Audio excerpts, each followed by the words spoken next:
Pyramid Code. Opening message. As promised by TLS, the light system, the document titled The Pyramid Code is being released today, 9th of September 2020 at 9 a.m. Eastern Standard Time. This document is being released in 2 languages, Hebrew, the original, and English, the translation. Feel free to save it and share it with whomever you'd like. This is a historical document, not a religious document, which depicts the first-hand experiences of a man who lived during the era of ancient Egypt. I urge you to read the document more than once, since it may leave you confused after the first read. There are many hidden messages within the document that may become apparent after reading it several times. Please remember, I'm just the messenger. My task is to transport this information from point A to point B and eventually to point Z through you.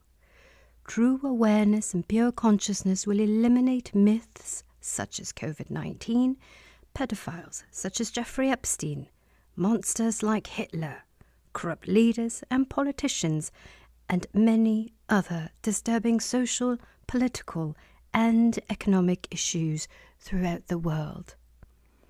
The world needs a major cleanse ASAP. It's time to wake up and take action. It is important for me to emphasize that the person who created this document did so under the instructions of TLS. He is personally against the publication of this document at this time, in addition to any other documents related to him and his work.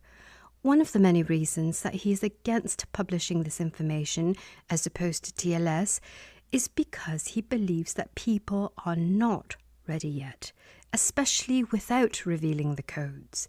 He also knows and understands that the people who are mentioned in this document, who worked with him and are close to him, will most likely realize his identity.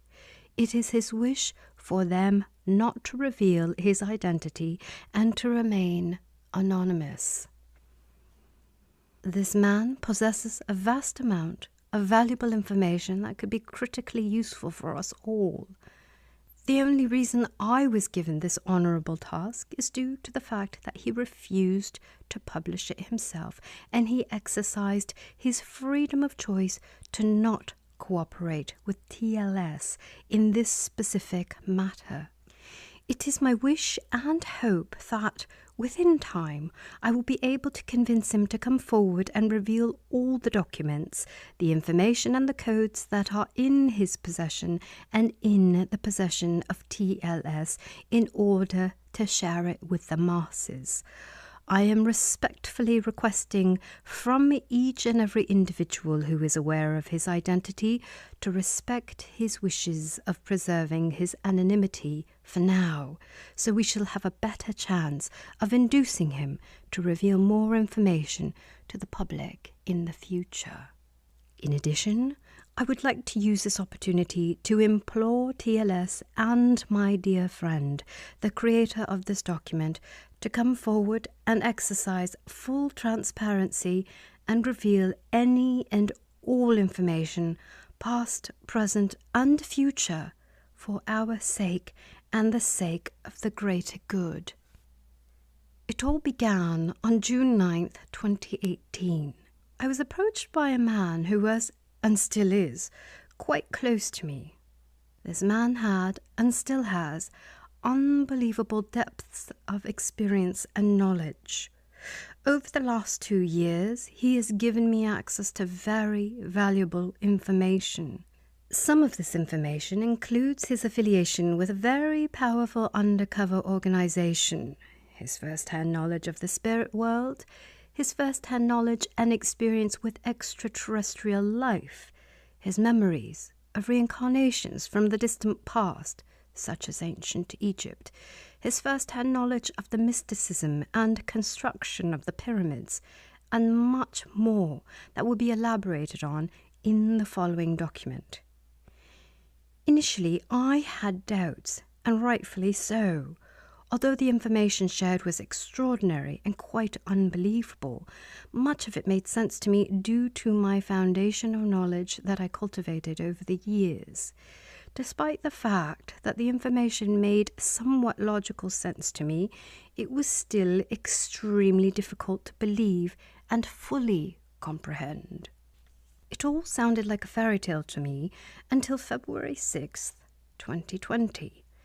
On that evening, I had first-hand experience that confirmed and validated all of the information that he has blessed me with over the past 2 years. I was spoken to and given orders by a very respectable man in the TLS, the light system, organization, who is known to me as Rabbi AA. Please note that TLS has nothing to do with religion. The nature of the TLS organization, which is an underground organization that has been in existence for thousands of years, as well as the background of Rabbi AA, will be addressed in detail in the following document that is before you. The man who has blessed me with the process of receiving such valuable information has been and will always be a big part of my journey into this new world of personal awareness. The information contained in this document that you are about to read is a true and accurate account of the beginning of his journey into the spirit world in this reincarnation, his memories from a very important past reincarnation in ancient Egypt, his knowledge and wisdom of the sacred mysticism of the pyramid, as well as his knowledge of the new age in which humanity is heading towards. It is his request that he would like to remain anonymous.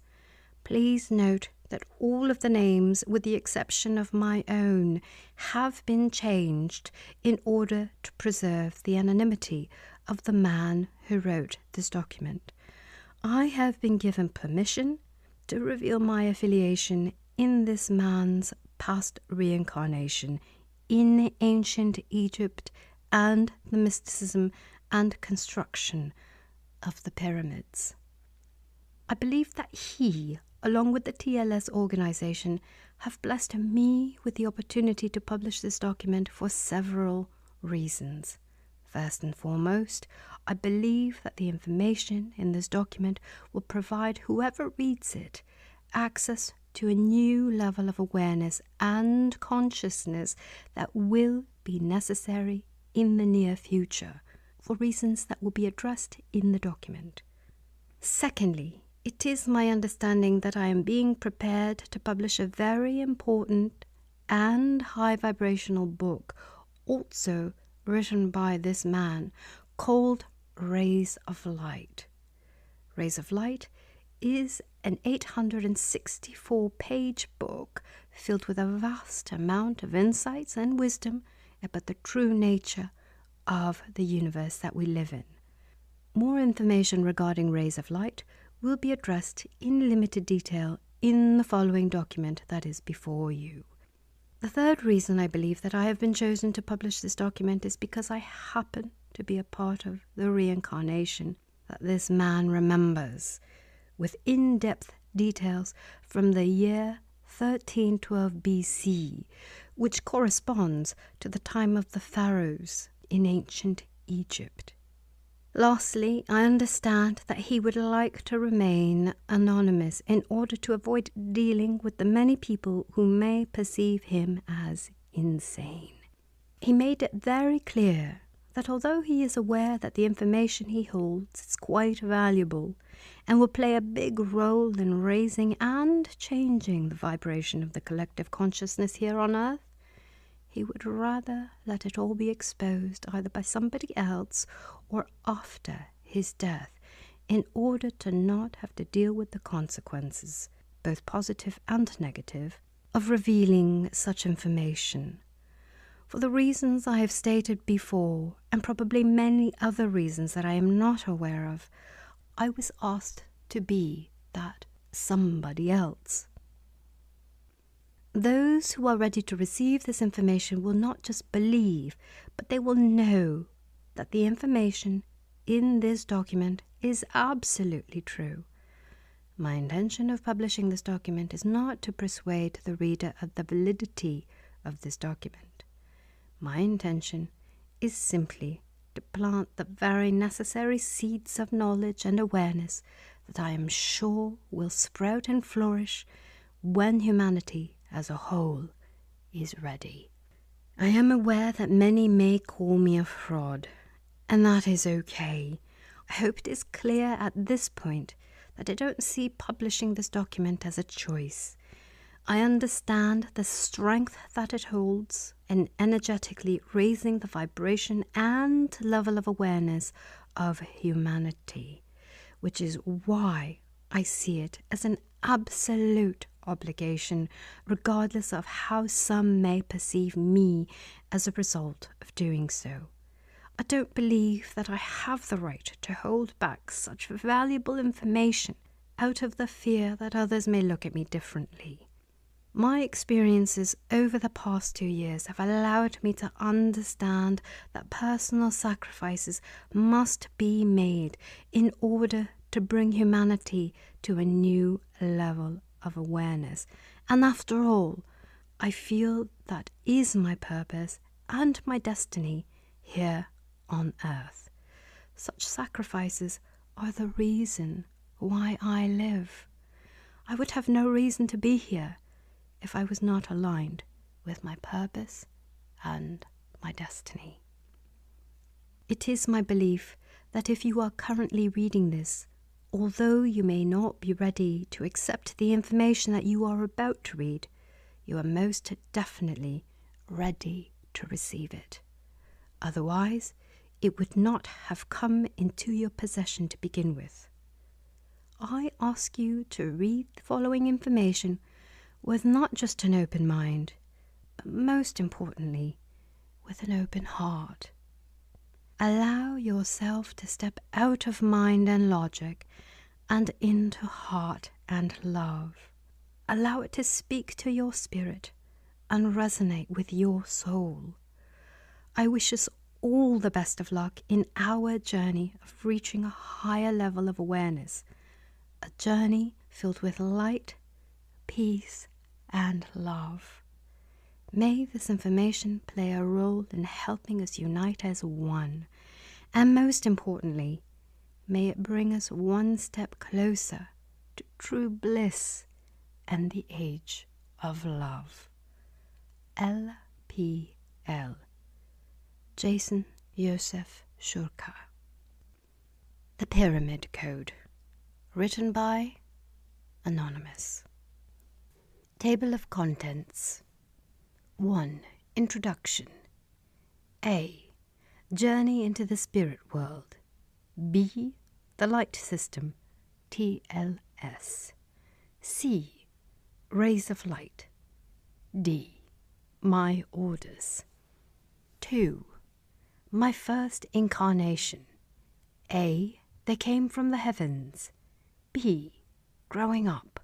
C. Amram. D. The Fatasol Dynasty. E. After the Exodus. F. The Priesthood. G. Military Men. H. Moses. I. Reflecting on my past. J. The Holy Temple. K. Abraham and Sarah. 3. The Pyramid. A. Connecting the physical and the spiritual. B. The original divine race. C. Technology of the pharaohs. D. A new age. E. Mysticism of the pyramid. F. Structure of the pyramid. G. Heavenly winds and the Garden of Eden. H. Hidden mysticism. I. The pyramid. J. The pyramid star. And K. The power of thought. 4. The age of love. A. a new level of consciousness, B, internal dissonance, and C, a bright future. Introduction. Finally, after a long period of time, I was permitted by my superiors to document my first incarnation and the reincarnation of my soul family from the year 2448 according to the Hebrew calendar, 1312 BC according to the Gregorian calendar. As always, permission from my superiors at TLS, the light system, always comes with more conditions. This time, the condition was that in addition to documenting my first incarnation, I must also write about the Pyramid Code, knowledge, science, and mysticism of the pyramids, to the best of my ability, without revealing the operational codes.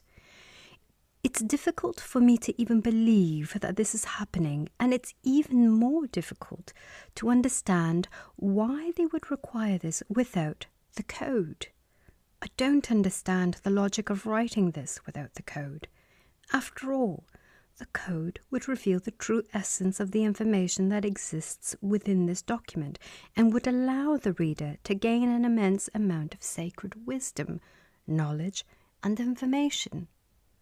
Regardless, Rabbi A.A. has demanded that I write it without the codes, which is the reason why I am going to do so even though I don't understand the reason behind it. Although I don't understand the reason for doing so, I am still grateful for the opportunity. I will do my best to document the reincarnations, and I will try to explain the essence of the Pyramid Code with the hope that my memory does not betray me. First, I will begin with my personal story of my first incarnation regarding 2448. However, it is my duty to briefly explain what had transpired in my life over the last few years, since January 29th, 2010, until today. Journey into the spirit world. For a reason unknown to me, my journey began on January 29th, 2010, into the spirit world. It is a journey that is unexplainable and very confusing to me, especially at that stage of my life. At the time, I was a normal person who was married with children, a secular Jew who was quite far from the awareness of the spirit world. I wouldn't have defined myself as an atheist, a high priest, nor a pope. At most, I was a secular and traditional Jewish man. Different humans, souls, beings, and grand spirits stormed into my life without any advance notice. They became the guides of my path in the beginning of my spiritual journey. I did not understand what was happening at the time. I was lured into a whole different world, and due to my curiosity, my whole life turned upside down. I was clueless as to the process they were putting me through, and eventually I became part of an incredible, secretive, worldwide spiritual organization. I was trained and accepted into the organization relatively quick, although I never became an official member. The most notable person at the time was Rabbi A.A., who was actually the chief spiritual leader. There were hundreds, if not thousands, of people who worked under his supervision. Above him, according to my limited understanding, was a being that I know from my current reincarnation as Adam. I first met him when I was 28 years old in New York. Despite his old age and the fact that he could actually be my grandfather, our connection was undeniable. We became great friends relatively quickly, and through our relationship my life was transformed. Although he lived in Israel, we kept in close contact until his death in 2002. Adam reappeared into my life in 2010 through a dream which changed my life forever. he is actually the one who introduced me to Rabbi AA and eventually to the TLS organization. The Light System, TLS. TLS, the Light System, is an undercover organization with branches in every major city around the world, which has been in existence for thousands of years. This is the first time in history that information about TLS is being published. Permission from TLS has been granted in advance. The organization is made up of roughly 7,000 initiated agents, some of which are very well-known people in the world today, and not all initiated agents are human. The organization is comprised of all races, religions, genders, and ages. TLS performs both physical and energetic or spiritual tasks in every subject, plane, dimension, and geographical location in the universe, not just Earth. The tasks in most cases are complex group operations. However, there were instances when I was sent on a mission without any backup or support.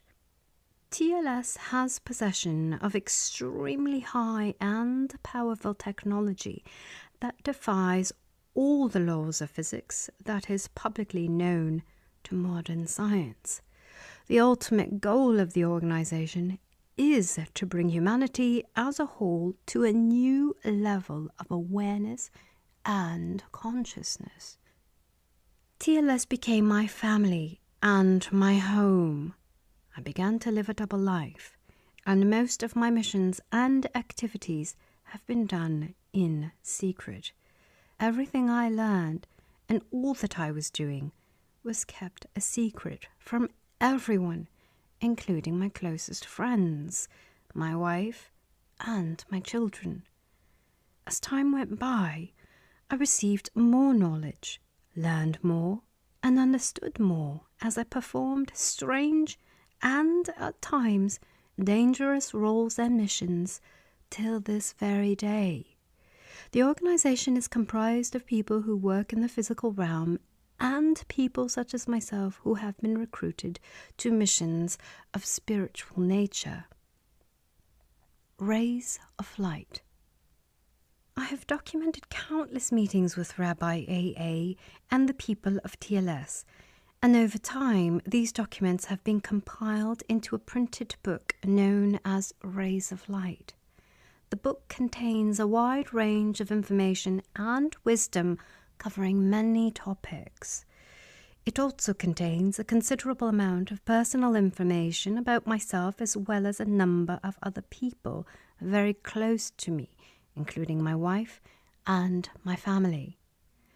Due to the sensitive and personal information that exists within Rays of Light, I am hesitant to publish the book, although all the members of TLS, including Rabbi AA, have pushed me to do so countless times. Despite my hesitation and objection to publish this book, it was made clear to me that the book will eventually be published for the masses. At this point, I just prefer that it is published after my death. Honestly, I do not want to deal with all the questions as well as the great pressure that will come my way after the book is published. The book, too, is encrypted with a code that is known to very few. The code of Rays of Light is much less complicated and easier to understand than the pyramid code. Without the code, a normal person will not be able to derive all the insights and conclusions contained within the book. Therefore, I don't see a purpose to publish the book without its encrypted code. Although I am sure that the book without the code may help a lot of people, I am obligated to protect myself, those close to me, and my loved ones. I am afraid that the information in the book may harm myself along with those close to me. I am confident that in the not-so-distant future, the universe and the Earth in particular will gain new insights and a new level of awareness. This new level of awareness will pertain to the nature and the universe in general. Once this new level of awareness is reached, it will allow everyone to discover the code of this book along with many other books that are based on codes, such as the Torah and the Zohar. In the meantime, I do not see reason to release information that, in my eyes, is incomplete. Therefore, I will hold off on releasing Rays of Light until I have permission to publish it with the codes.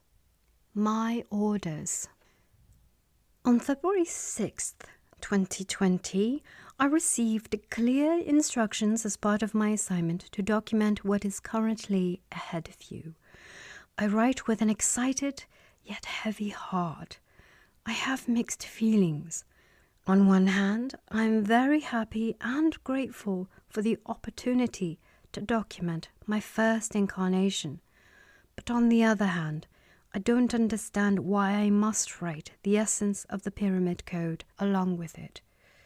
As I said earlier, I feel that it is meaningless without the code and may be very difficult to understand. I know that one day the code will be revealed and it will be part of the collective consciousness and awareness of the entire universe. So, why not record and write it then? Why today? I don't understand. This is going to be very difficult and will require a great deal of concentration. But of course, as part of the system, I will comply since I have been ordered to do so by Rabbi A.A. I am not sure if at the end of writing this, I will be willing to share what is written with anybody, even with those who are close to me. I will make the decision when this is finished. As always, TLS gave me the right to choose whether or not I would like to publish it. Personally, I prefer for it to be published after my death, and I have a feeling that this mission will someday fall on my dear friend, Jason. Over the years, I have learned that life is an enduring adventure that is infinite, with no beginning or end. I have learned that life is actually an eternal beingness, a wonderful beingness, one that occurs through different consciousness and different souls, while remaining one eternal soul. I have even learned and experienced the language of the spirit world. I learned what spirit and energy truly are. I was privileged to experience true and unconditional love. I am waiting for the end of the Age of Light, the era that we are currently in today, and for the beginning of the Age of Love, which is our collective destiny. This may even occur in our current reincarnation. Throughout the rest of this document, I will do my best to preserve Rabbi A.A.'s authentic style of language as it is documented in Rays of Light. My first incarnation. In my current reincarnation, I am Moshe, the son of Rivka. This is my 69th reincarnation since I have come to this earth. I was and still am on my journey towards my endless destiny. In my first incarnation, and my longest one, I was born on the 1st of Tishrei in the year 2400 according to the Hebrew calendar, 1360 BC according to the Gregorian calendar. And I left this world at the age of 939 years old on the 9th of Av in the year 3339, 421 BC, according to the Gregorian calendar, during the destruction of the first holy temple. I was the son of two Hebrew slaves, Rina and Amram. We were all part of the Hebrew slaves who were meant to serve the pharaohs at the time. I was born during the ruling of the last pharaoh in a dynasty that lasted over 1,000 years in Egypt.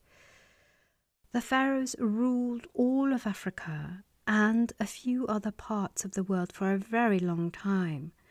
I spent most of my life in the Holy Land, Israel, after leaving with all the Hebrews during the Exodus, also known as the period of the Grand Confusion. I am using the word Hebrews because we were not yet known as Jews. We only became Jews when we were given the Torah, immediately following the event on Mount Sinai when the Hebrews received the Torah. The term Yehudi, which means Jewish in Hebrew, came into being for the first time in the era of the kingdom of Yehuda in the year 3174 according to the Hebrew calendar, which is 586 BC according to the Gregorian calendar. I will elaborate further on this later on. It is important to note that we were all circumcised after birth. The pharaohs, who were also known as the sons of God, or Vatersol in the language of pharaohs, were born circumcised.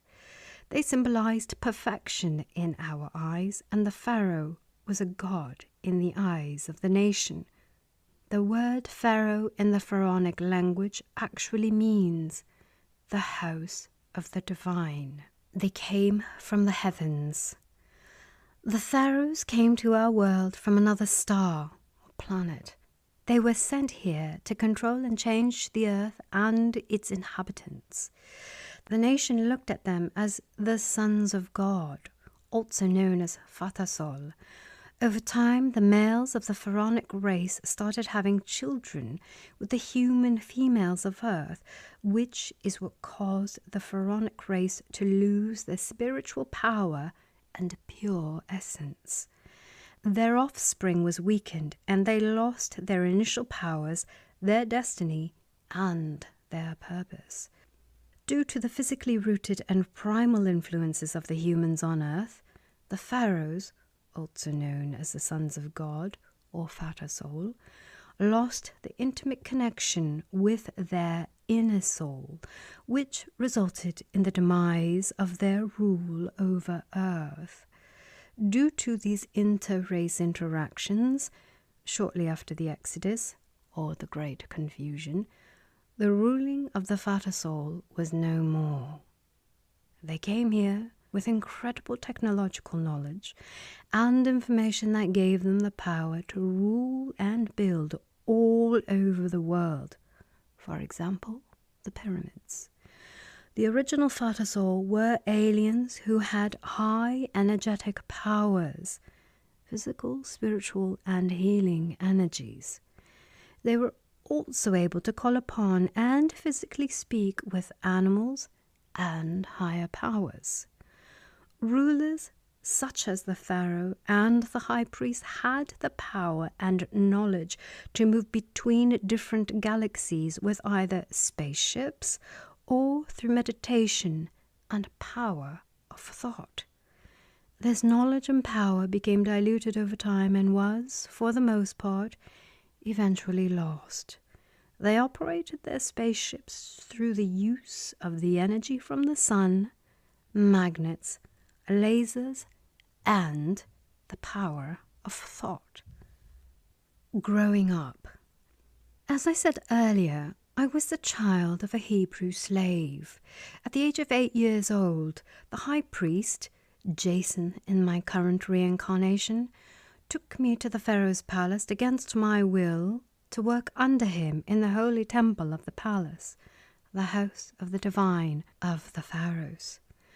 I grew up there and was trained to be the minor priest. Later in my life, after my marriage, I transitioned into the role of high priest in Israel. I will elaborate on this role later. The name of the high priest was Fatah-Hotep. Fatah is God and Hotep is priest. Fatahotep was the younger brother of the pharaoh, Vicky, in my current reincarnation. It truly amazes me that I remember a few words from that time, but I don't remember the language itself. I wonder what the reason for that is and who is responsible for that.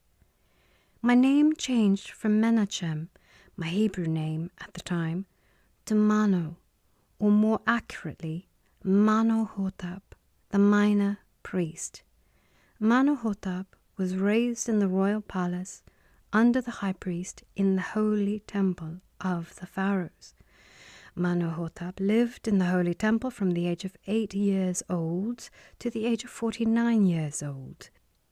During the time period of the Great Confusion, or the Exodus, in the year 2448, Manohotep took advantage of the opportunity and united with his father, his wife Gama, Mina in my current reincarnation, and the Hebrews, and they fled to the Holy Land, Israel. My life as Manohotep was good, interesting, and full, but I was lonely and sad at the time. I turned from being a Hebrew slave to a minor priest. Later on, my name changed in the Holy Land to Saroka, the high priest. I became the high priest in the Holy Temple of Israel with a wide knowledge of the pharaonic era and the secrets and mysticism of the Fatah soul. The high priest, Fatahotep, or Jason, was very fond of me, and contrary to customary tradition at the time, he turned me from a Hebrew slave to a student of his. Even more inconsistent with the customs, Fatahotep trained me to become a priest. The priesthood provided me with an abundance of information and the supernatural powers that I acquired from the high priest, which helped me in my line of work till the day I died in the holy temple. The consecration process, or purification, to become a priest was called baraka in ancient Egypt. The high priest, Fatahotep, or Jason, was a special man with knowledge and power that was supernatural. He was an expert and very knowledgeable about the secrets and mysticism of the pyramids, which was knowledge that could only come from very high places. He possessed this knowledge because he was a pure Fatah soul. He knew the secrets of creation and the secrets of the divine self of each individual. He was very proficient and had a very wide knowledge in technology. He was able to see right through people, X-ray vision, energetically and physically. He liked young children for amusement, and especially little boys, something that was accepted at that time. He used me for his sexual needs, which damaged me internally and emotionally until the day I died. However, I still felt admiration, love, and closeness to him. He did not have children of his own. I, too, chose not to have children. Instead, through my spiritual work, I chose to serve myself and the general public by connecting to the Creator in any way that I could. I was busy doing spiritual work as a spiritual leader for my entire life. I am disappointed that the work I performed was related to religion as well. This was because the work I performed later on in my life was under the control of the new Jewish Hebrew leaders in the land of Israel. Getting back to my childhood, in my first incarnation, I was taken from my parents' home at the age of 8 years old.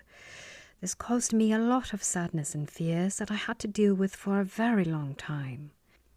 I succeeded in overcoming them only after I reached the phase of consecration, or baraka.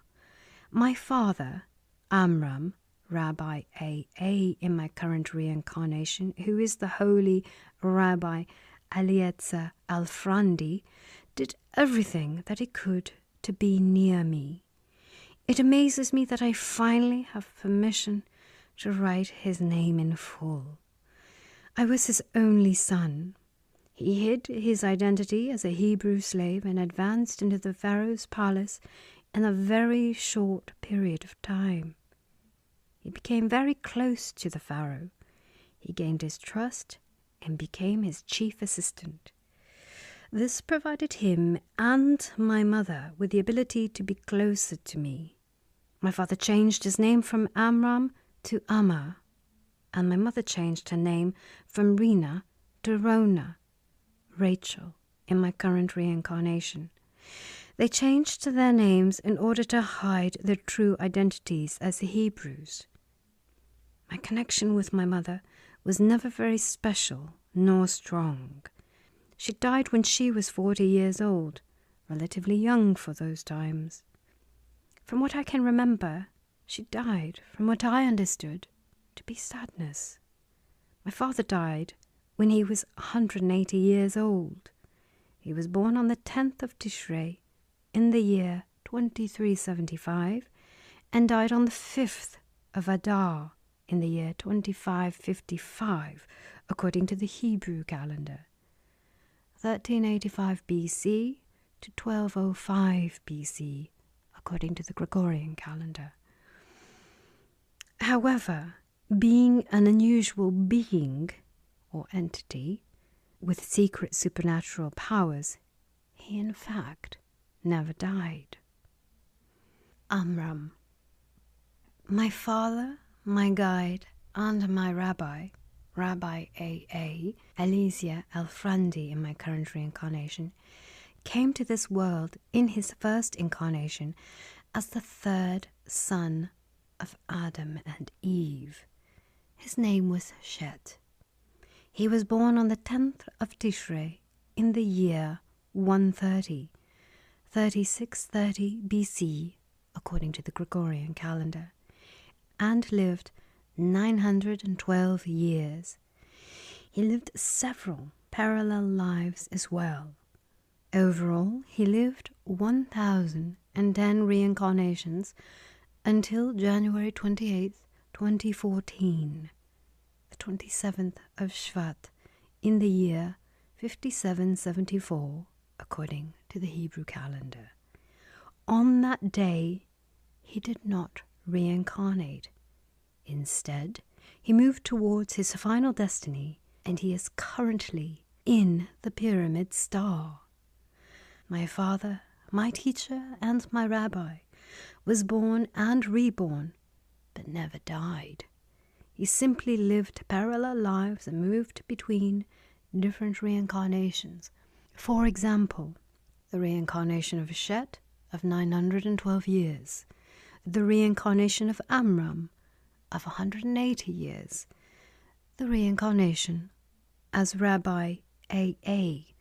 of 424 years. Some of his reincarnations are somewhat documented in the stories of the Old Testament. He experienced 1,010 reincarnations in 5,644 years, with parallel lives, sometimes experiencing 10 different reincarnations simultaneously. Rabbi A.A.'s last reincarnation was here on earth, which started on the 18th of Tammuz in the year 5350, according to the Hebrew calendar, 1590, according to the Gregorian calendar. He was born in a little village in Iraq, not far from Baghdad, which was called Canif at the time. The holy rabbi left to the pyramid star at the age of 424 years old on January 28th, 2014, according to the Gregorian calendar. He left from the same field in New Jersey that he and I used to fly in and out using different UFOs and their occupants during our work together. He spoke 8 languages fluently. He could also speak with animals and aliens. He knew Sfat Haruach, which is translated from Hebrew as the language of the spirit world. He also knew Aramaic, The fact that Rabbi A.A. had the knowledge of these languages only offers a mere glimpse at the true power and consciousness that Rabbi A.A. possessed. Looking back at it, I realized that he was the architect of my life story, and he was also the architect of the history of the Jewish people and probably other nations as well. He is a special soul who was chosen carefully for divine work. He was present in all 69 of my reincarnations, even when I reincarnated as an animal, an alligator, and not a human being. For those who are wondering, yes, I have been part of the reptilian family before. No, I am not part of the reptilian family now. No, I do not have the ability to shapeshift. And yes, I have seen, experienced, and worked with people who have the ability to shapeshift.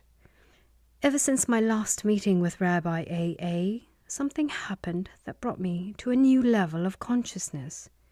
This new level of consciousness and awareness has given me different understandings and insights that help me reflect on my past, including reincarnations that sharpen my memory and cause me to remember different reincarnations in more detail.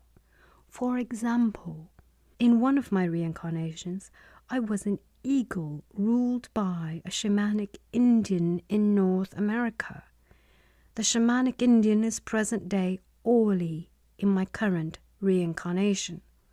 All my other friends, acquaintances, and loved ones from the year 2448, according to the Hebrew calendar, and 1312 BC, according to the Gregorian calendar, were also part of that reincarnation in the form of different animals, such as a snake, Tina, bear, Vicky, hawk, Miriam, black and white wildcat, Tova, horse, Jason, wolf, Rami, female wolf, Shula, buffalo, Rachel, black and white dog, Abraham, and more.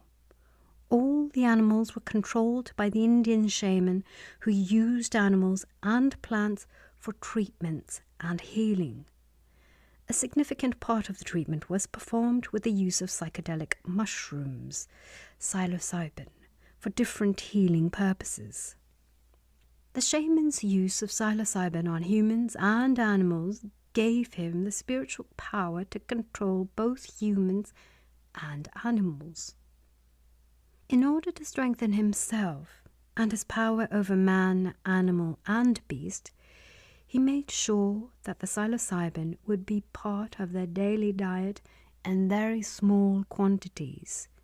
He would administer higher quantities of psilocybin when they were sick in order to heal them and even save their lives. The Indian shaman was known as Ram from Métis tribe, who had been wandering around the Canadian and US border for centuries. Ram was a strong, tough, high-blooded, bloodthirsty man with no compassion for those around him. He was also the chief shaman of his tribe and the ruler of the tribe. He ruled his tribe and animals with a strong and powerful hand. It would be interesting to understand why this reincarnation comes back to me again and again. The Fatasol dynasty.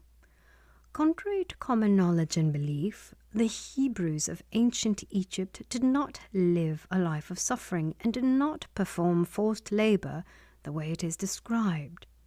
They were more like servants than slaves, and they lived their lives as second-class or even third-class citizens.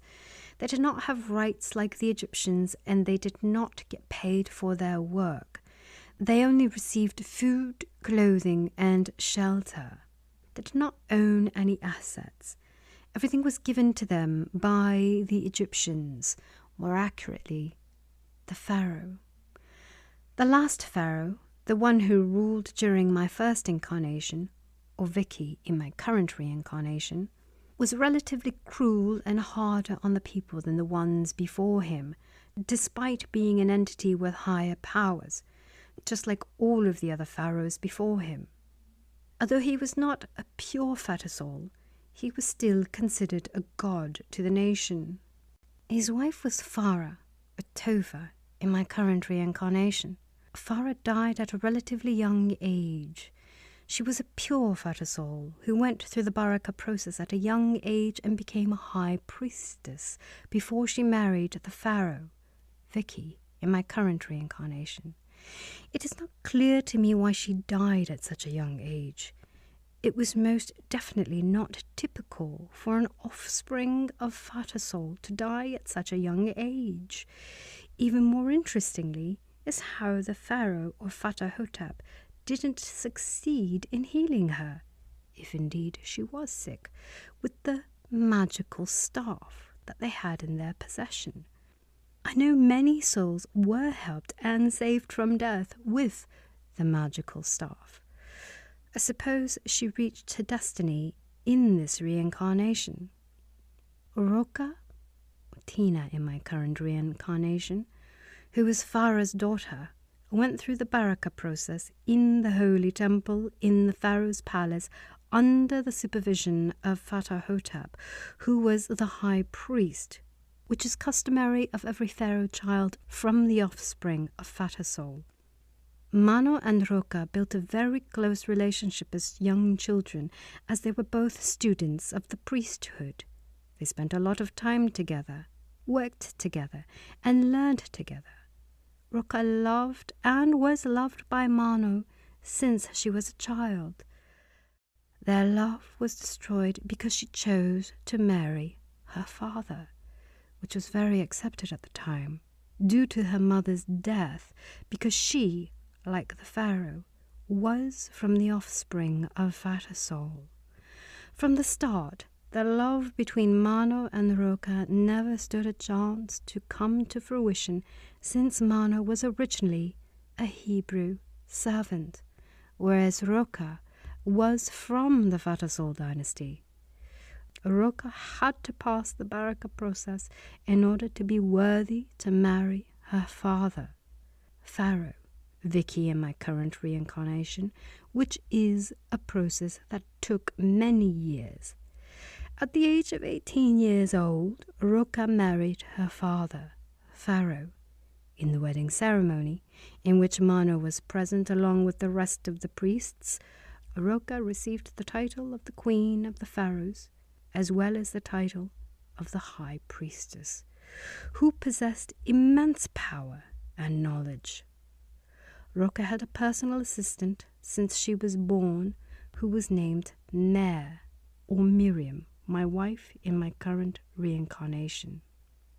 Mer was a short, old, fat and mentally limited woman. Mer was very obsessive over Roka. Mer felt as though she was more than just a servant or a mother to Roka.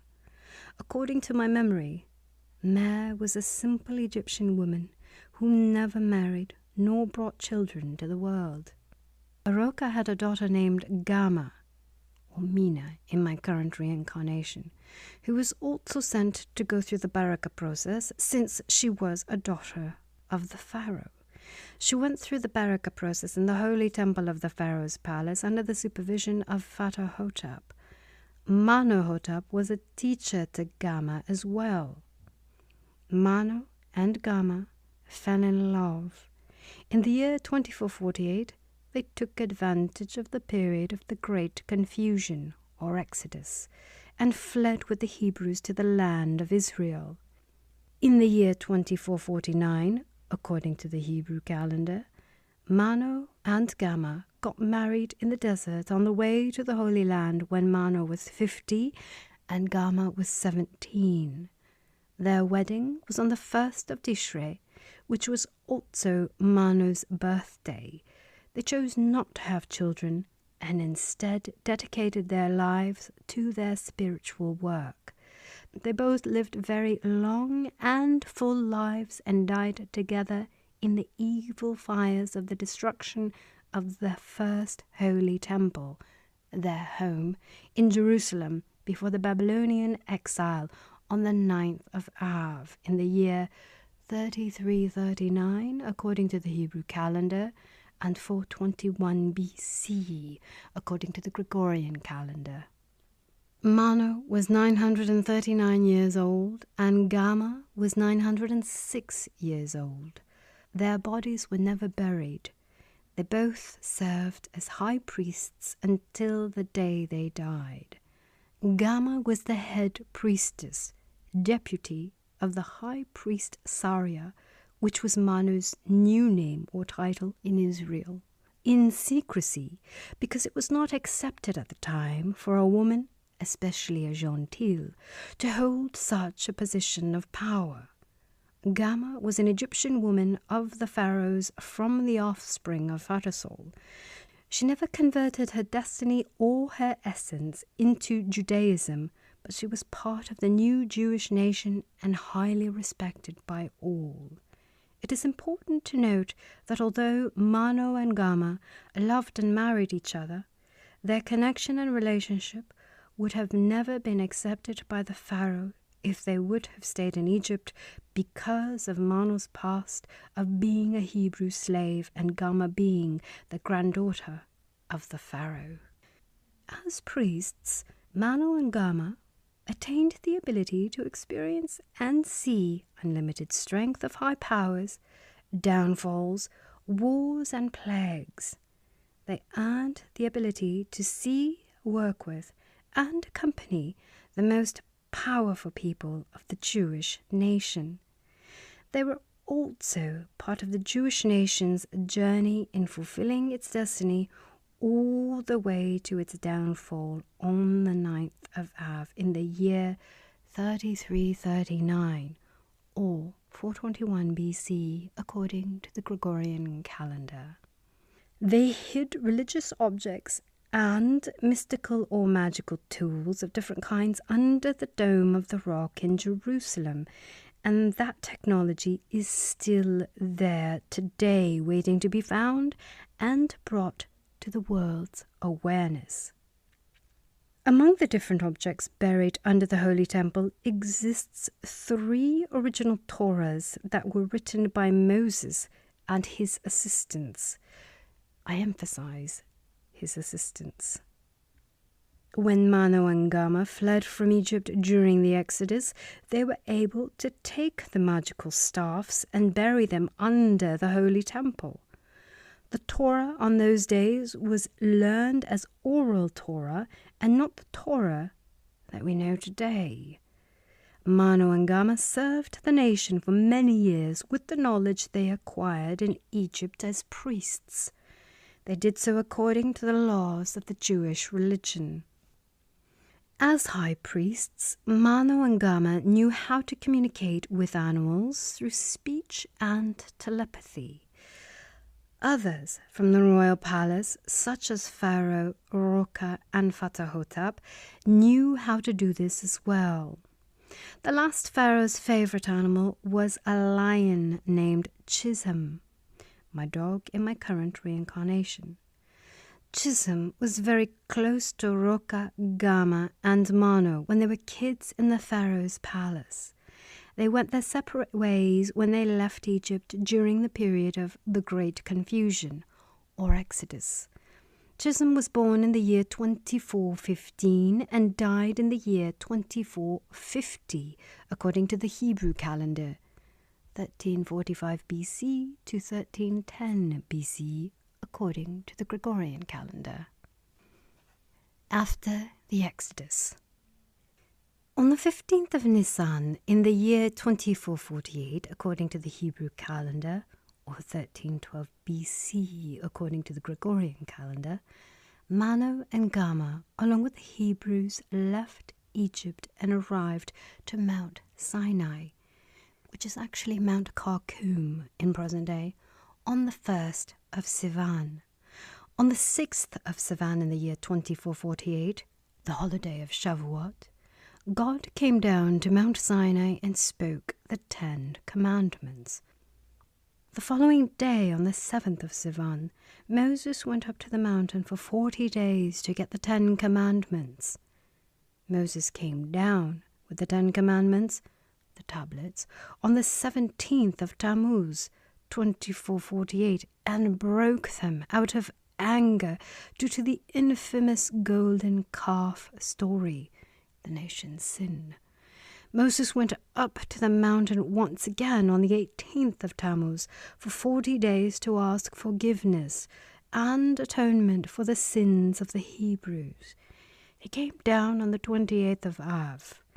Moses went up onto the mountain for the 3rd time for another 40 days on the 29th of Av, after sunset, to get the 2nd set of the tablets, which is still preserved under the Dome of the Rock, or the Muslim mosque in Jerusalem.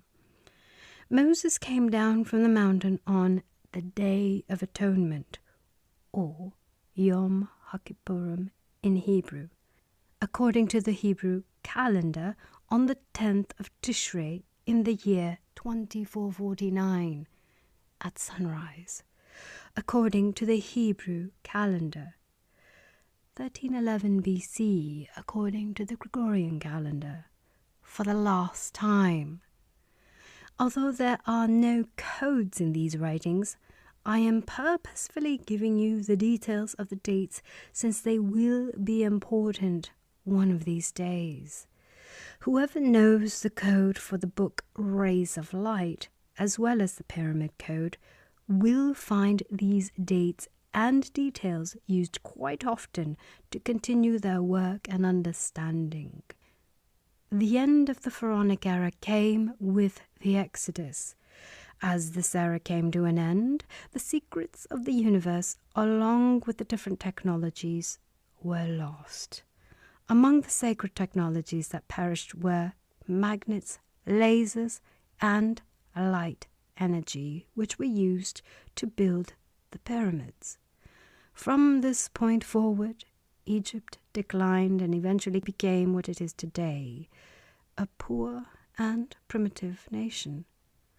My father, my guide, and my rabbi, Rabbi A.A., was the man who planned the Exodus. He was also the secret helper to Moses throughout the negotiations to release the Hebrews from slavery and into freedom. My father, until the day he died, was the right-hand man to Moses, along with the rest of the rulers of the military and the leaders who came after him. For me, he was a teacher, and with his help I became the high priest in Jerusalem, with neither myself nor my wife, who was not even a Hebrew, being part of the family of Aaron, the first high priest in Israel, or the Levi tribe. The priesthood. Aaron, the first high priest in Israel, was a half-brother to Moses. His mother became pregnant from an ancient pharaoh.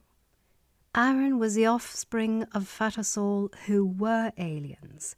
Aaron's family were the original priests, but due to inbreeding over the years, we cannot be sure that a high priest is really from the Aaron family or the Levi tribe. Over the past years, I have met and recognized people from my first incarnation. I don't always remember everyone all the time.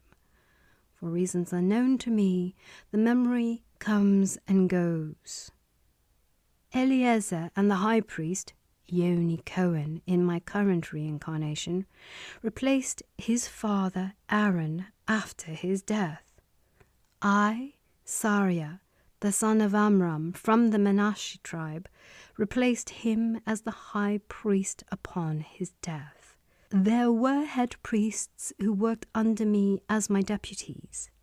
Eliezer's younger brother, Nadav, or Rami Levi, in my current reincarnation, did not take his natural place as the next high priest after the death of his brother, Eliezer. This was even more odd, since Eliezer, Yoni Cohen in my current reincarnation, did not have biological children of his own. Rather, he had adopted children that were never going to be next in line for the high priest position. Nadav became the high priest under my command, and he was responsible for looking after the holy temple. He didn't get the role as the high priest because my father at the time, Rabbi A.A., made sure that I acquired the role as the high priest. Today, some people may call this an act of deception and a political crime, but that is how things worked at the time. Amram felt that his son was more suited to be the high priest, especially since he had undergone the Baraka process and possessed supernatural powers along with the knowledge of the secrets of the universe that very few were lucky enough to receive. Nadav died a short time after, about 10 years, and was then replaced by Aaron's grandson, Pinchas. This goes to show that for hundreds of years the high priest was not from the Cohen family or from the Levi tribe as the rest of the high priests and Moses were.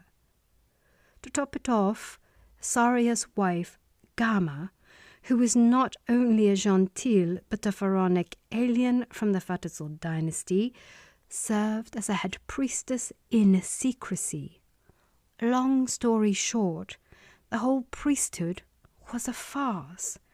This information will revolutionize many basic Jewish traditions as well as its belief system. There is nothing new under the sun. What was, will be, and what will be already was. Military men. The Secretary of Defense of the Pharaoh was a man who was very close and loyal to the Pharaoh. His name was Satis, Orly in my current reincarnation. He was a great warrior. Of note, the army symbol and the symbol of the pharaohs was the eagle. The eagle was ruled by the pharaohs like many other animals in the palace. The eagle symbol appeared on buildings, weapons, and also on combat helmets. In modern day, the eagle is the symbol of countries like the United States and Germany, and even Nazi Germany during the reign of Hitler. The eagle is found on many government buildings and various monuments in the world today. Satis was tall, noble, and handsome. He had several wives and a lot of children. One of his children was Maharaba, or Abraham in my current reincarnation. He was also a part of the high priests since childhood. Although he was from the Fatazul dynasty and I was a Hebrew slave, we became great friends. His father was also very fond of me, and we always found ourselves studying or working together. Eventually, we both completed the Baraka process and became minor priests under Fatahotap's supervision. We parted ways when I fled from Egypt with my wife, my father, and the rest of the Hebrews during the Exodus. Another person who I've known for many years in my current reincarnation is Shula, the daughter of Adam. Shula was Yehoshua, the son of Nun, in her first incarnation. Yehoshua's father was Nun, who's actually Adam, in my current reincarnation. Yehoshua was the son of my aunt, making him my first cousin. He was my age, and we grew up together as the children of Hebrew slaves until I was taken from my parents' home.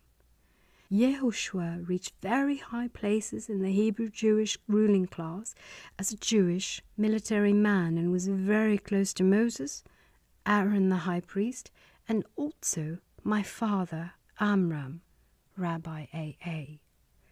Amram at the time controlled everything and everyone behind the scenes without anyone's knowledge or understanding. Today it is very amusing to think about it. I'm trying to figure out where Amram acquired his many talents and power back then. A question arises in my mind. Is it possible that Rabbi A.A., with all of his reincarnations and talents, was in fact an alien, fatter soul, who lived among us for thousands of years in varying degrees? Moses. Potiphar, Pharaoh's eldest daughter, raised Moses, who also underwent the Baraka process under the supervision of Fatah-Hotep. This is how Moses acquired his supernatural powers and spiritual talents to communicate with higher and supreme powers. Like the pharaohs of the royal palace, Moses had magical powers. I found Moses to be very tough and cruel, but a brilliant man with special leadership talent.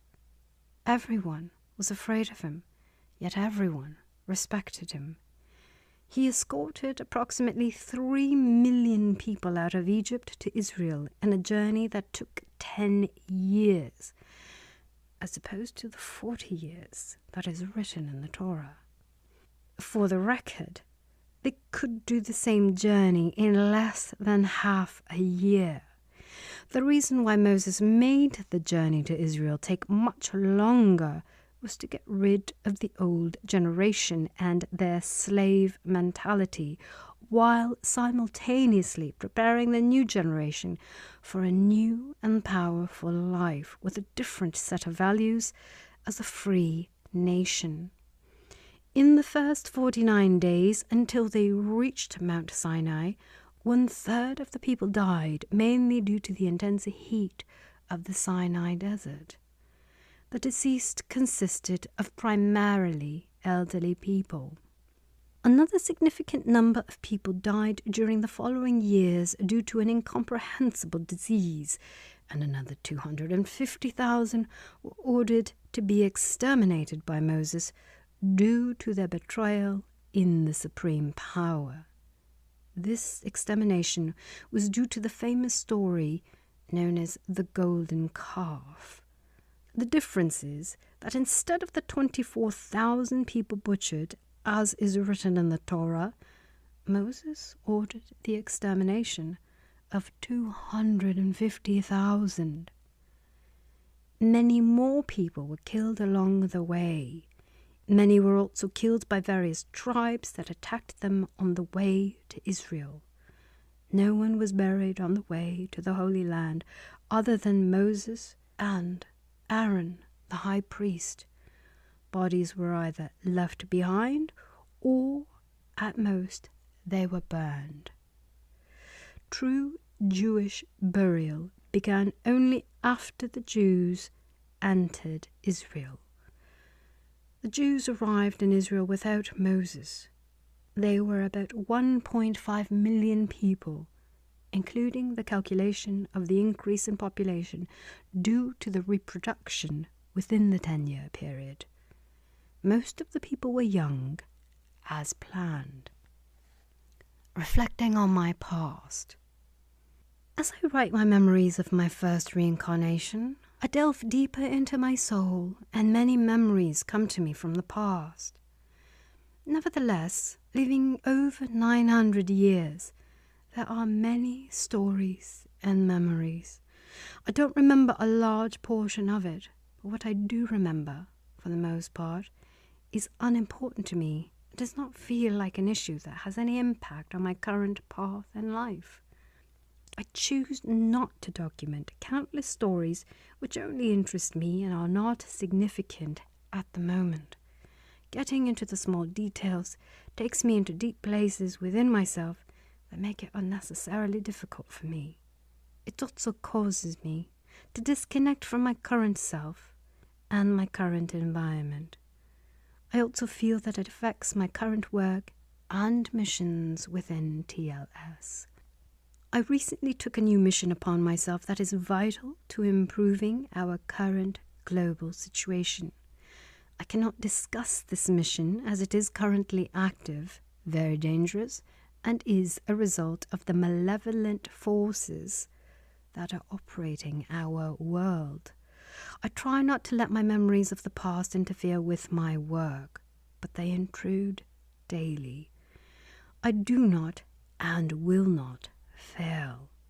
Certainly not now, and not in the situations we are currently in today. In my opinion, extraordinary and significant events are about to happen that will affect the future for us all, and I would like to be on the positive side of the equation. Failure is not an option right now. Neither I nor my family can afford failure at the moment. I also feel that I became carried away and I may be revealing too much information, which is not what my superior, Rabbi A.A., intended when he gave me the permission and great privilege to document these past 10 years. It is difficult for me to admit, but I regret that I did not listen to Rabbi A.A. at the time when he asked and insisted that I document and write everything. If I would have listened to his advice, today there would be at least 10, if not more, volumes of Rays of Light with an abundance of mysticism and insights that would one day serve the entire world. The Holy Temple. The first Holy Temple was built by King Solomon in the year 2929 according to the Hebrew calendar, or 831 BC according to the Gregorian calendar. The first Holy Temple was built in roughly 7 years and lasted for 410 years before it was robbed, burned, and destroyed by the Babylonians in the year 3339 according to the Hebrew calendar, or 421 BC according to the Gregorian calendar. Being that the construction of the temple was very costly, King Solomon financed its construction by imposing heavy taxes on the people. The temple was constructed from various materials such as local rocks and stones, trees such as cedar and cypress trees, and metals such as copper and primarily gold, which covered most of the internal structure. The inception of the idea to construct the Holy Temple came from King David. His initial intention was to create a house to serve God, but it turned to an ego-driven process that was also used to collect more taxes. Corruption, like today, was almost everywhere. King David was preoccupied with wars, political issues, economic issues, and personal problems, which prevented him from realizing his dream and building the first Holy Temple. King Solomon, King David's son, manifested the idea of the first Holy Temple, but it came at a heavy price to the people of the nation. The first Holy Temple was composed of 3 main parts. The main hall, or the welcoming hall, was the first part of the Holy Temple. The second part of the temple was the main temple, which contained the menorah and the main altar on which incense was burned and animals were sacrificed. There were various altars placed in different areas within the temple complex. The third part of the temple was known as the Holy of Holies, in which the Ark of the Covenant, along with the Cruvim, were both located. The Cruvim were made out of gold. I don't know why they are referred to as the Cruvim to this day. They were relatively small statues compared to the size of the Holy of Holies and the temple itself. The statues were half eagle and half human. One of the Cruvim was masculine, with a male human body, and the other was feminine, with a female human body. This attests to a kind of foreign work, or even a kind of idolatry within the temple itself, which is a complete contradiction to the basic beliefs of the Jewish people. The Holy of Holies, also known as Dvir or the Dvir, sat on what we know today as the foundation stone, or Evan Hashetia, within the dome of the rock as we know it today. The foundation stone was used as a stand for the Dvir.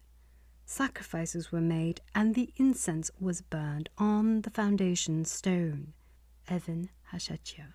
The foundation stone had, and still has, very strong energy and powers, and its geographical location is the energy center of our planet, as well as the energy center of the universe as a whole.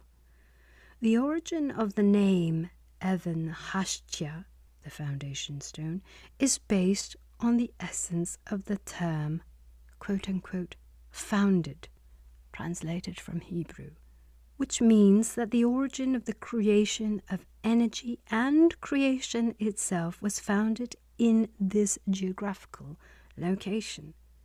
The place itself is extremely energetically rich. In a straight line, deep underground, are the contents of the Holy of Holies, which are concealed there until this very day. The room in which these items are hidden, like the rest of the temple, was designed and built by King Solomon. A short time before the destruction of the first holy temple, King Hosea ordered to move, store, or hide all the holy content of the Holy of Holies in the hidden room. This was carried out by Mano and Gama with the intention that none of these holy items would fall into the hands of any gentil that would want to destroy the temple. Only the high priest was allowed to go inside the Holy of Holies once a year during the atonement, also known as Yom Kippur. However, the high priest and his assistants would go there every so often, not just on the Day of Atonement. King Solomon would spend time there in isolation for the purpose of spiritual elevation. He would use the Holy of Holies as a space to read and write.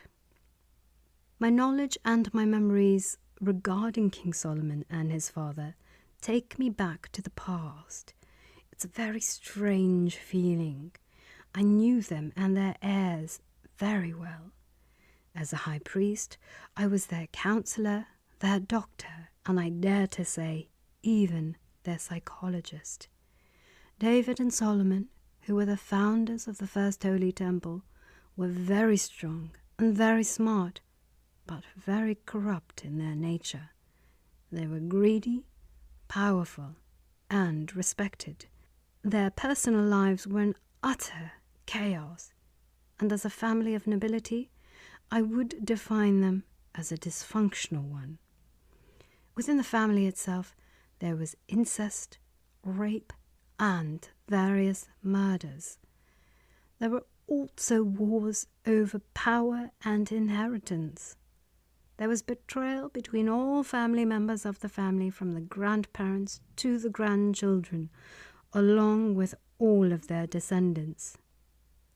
David and Solomon preserved their kingdoms by killing every possible regime. During most of his reign, David was preoccupied with different wars. In his honor, Solomon, his son, practiced peace and quiet and almost no war or resistance except for his first 5 years. King David lived about 70 years. He ruled the people with a strong hand. He conquered a lot of land and expanded his kingdom. David was very handsome. However, he was short and had red hair. He was known to be an impulsive, pleasant, smart, but very cruel and corrupt person. He had many women and mistresses and a large number of children and descendants. On the other hand, his youngest son, King Solomon, was crowned king at the age of 12 until his death at the age of 52. He was tall and handsome. He was a king who knew less wars, but also lived his life with absolute chaos. He was known as a wise man. He also had countless women and mistresses, and of course, countless children and descendants. In order to ensure his reign and dominance in the kingdom, even though he was the youngest child of King David, he was forced to murder his brother and some of his advisors and friends who supported the older children of King David. It is funny to me that the Jewish and Christian traditions are waiting for the Messiah to come from the family of King David. Jesus was already considered part of the King David family and was already a Messiah to the Christians. The Jews are still waiting for the same Messiah from the family of King David. It's all nonsense and fairy tales. May God help us if the Messiah indeed shall come from such a dysfunctional family. I hope that the days of the Messiah are near, and when he arrives, I pray and hope that he is purer, more whole, more loving, and more enlightened. It is important to me to inform the reader that King Solomon is Adam in my current reincarnation, and King David is Tova in my current reincarnation, who is the niece of Adam.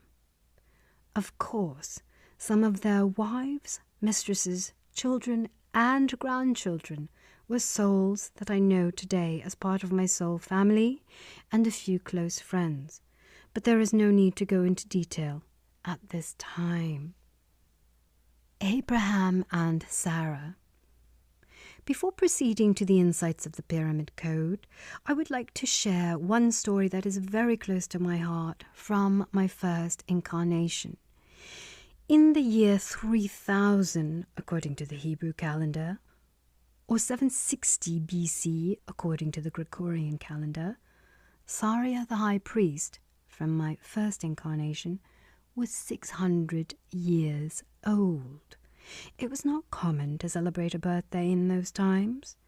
Most people did not even know when they were born, and if they did, they would hardly receive any acknowledgement regarding it. There were not too many people who reached such an old age. In my opinion, Saria and Gamma reached this age due to the Baraka process that they went through, along with their proficient knowledge of the secrets of creation. They used this knowledge in their personal lives and in their work as priests. They also lived a very clean vegan lifestyle, as did the rest of the pharaohs. If they would not have perished on the 9th of Av in the year 3339 according to the Hebrew calendar, or 421 BC according to the Gregorian calendar, in the destruction of the first holy temple, they would have most probably lived past 1,000 years old. The pharaohs and the high priests generally avoided sexual intercourse unless their intention was to reproduce.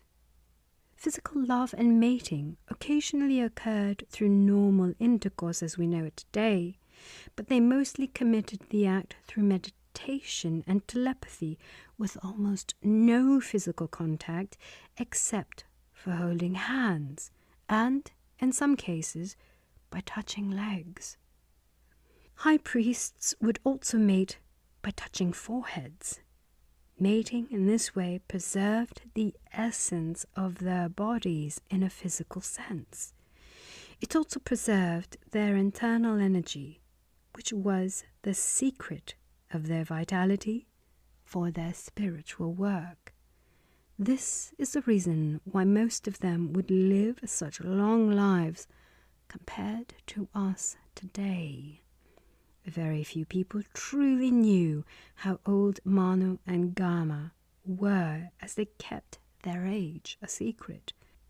The people of the Jewish nation revered Gama and Saria, as they were elders and priests. The people of the nation loved them, and vice versa. One day in Jerusalem, on the holiday of Shavuot, a young couple approached Saroka. Their names were Abraham and Sarah. This is not connected to Abraham and Sarah from the Bible. Abraham was roughly 30 years old and Sarah was just under 25. They were privileged to meet with the high priest in private, which is not customary, because of the high priest's relationship with Sarah's father, who was a highly respected and well-connected man. The father requested help for his daughter. They came with the hope of receiving a blessing and help, since they have been married for 10 years and could not have children. Abraham asked for permission to marry a second wife, and together they requested help to get pregnant. Additional marriages for a man was something that was permitted in those days, so long as the wife does not show any resistance and the rabbi of the community approves. Sarah was very much resistant. She had power and influence because of her father's status in the community. Her husband, Abraham, insisted on a second wife, but did not oppose the blessing. Saroka, the high priest, smiled to himself because he recognized the souls of Abraham and Sarah from their prior reincarnations. However, it was not proper or wise to mention that at the time. Abraham was my wife, in my current reincarnation, and Sarah was Saroka, Tina, in my current reincarnation. The blessing that the couple received from the high priest helped tremendously, and in a short period of time, Sarah gave birth to twins, 2 daughters. One was named Ferchia, or Farah from the previous reincarnation, and Tova in my current reincarnation, and the second daughter was named Shir, Yehoshua, the son of Nun, from the previous reincarnation, Shula in my current reincarnation. Besides the blessing that they received from the high priest, they also had to go through a general, physical and mental, cleanse which includes living a clean vegan lifestyle. By the age of approximately 35, Sarah was already a mother of 8. Ezekiel, Maharba from my previous reincarnation, and Abraham in my current reincarnation. Moses, Pharaoh from my previous reincarnation. Vicky in my current reincarnation. Hezekiah, Satis from my previous reincarnation. Orly in my current reincarnation. Chaya, Aaron, the high priest from the Fatasol dynasty in my previous reincarnation. Nadav, the head priest in my previous reincarnation. Rami Levi in my current reincarnation.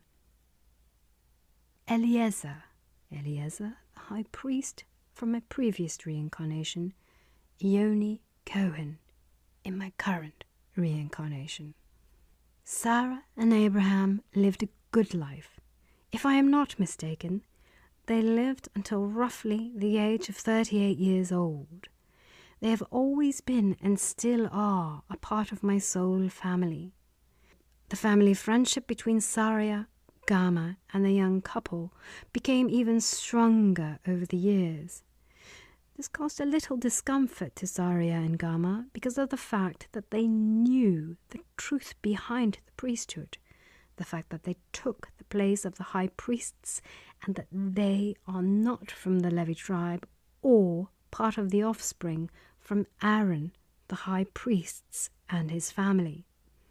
This was a small yet big lie in the eyes of Saroka and Gama at the time. There are many distortions and conflicts between the true story and the official historical story, which is something that personally makes me uncomfortable today. But I will elaborate on this later.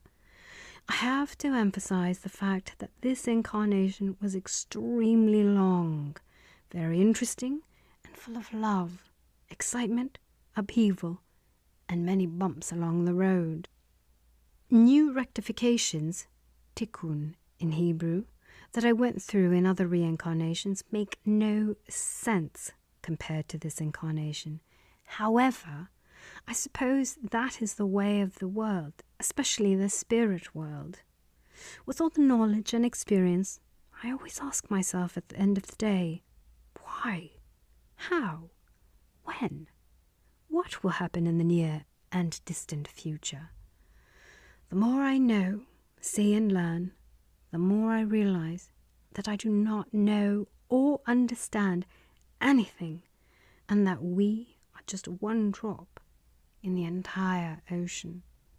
The pyramid. At the request of Rabbi A.A., I will try to explain and write the essence of the pyramid code without revealing the code itself. Everything that I am writing is only from my memory and knowledge that I have acquired in recent years, and some of what I remember from my first incarnation. I am not able to remember everything, and as time goes by, my memory becomes less reliable or fuzzier. My memory betrays me sometimes, and in my current reincarnation my body does as well, due to my missions.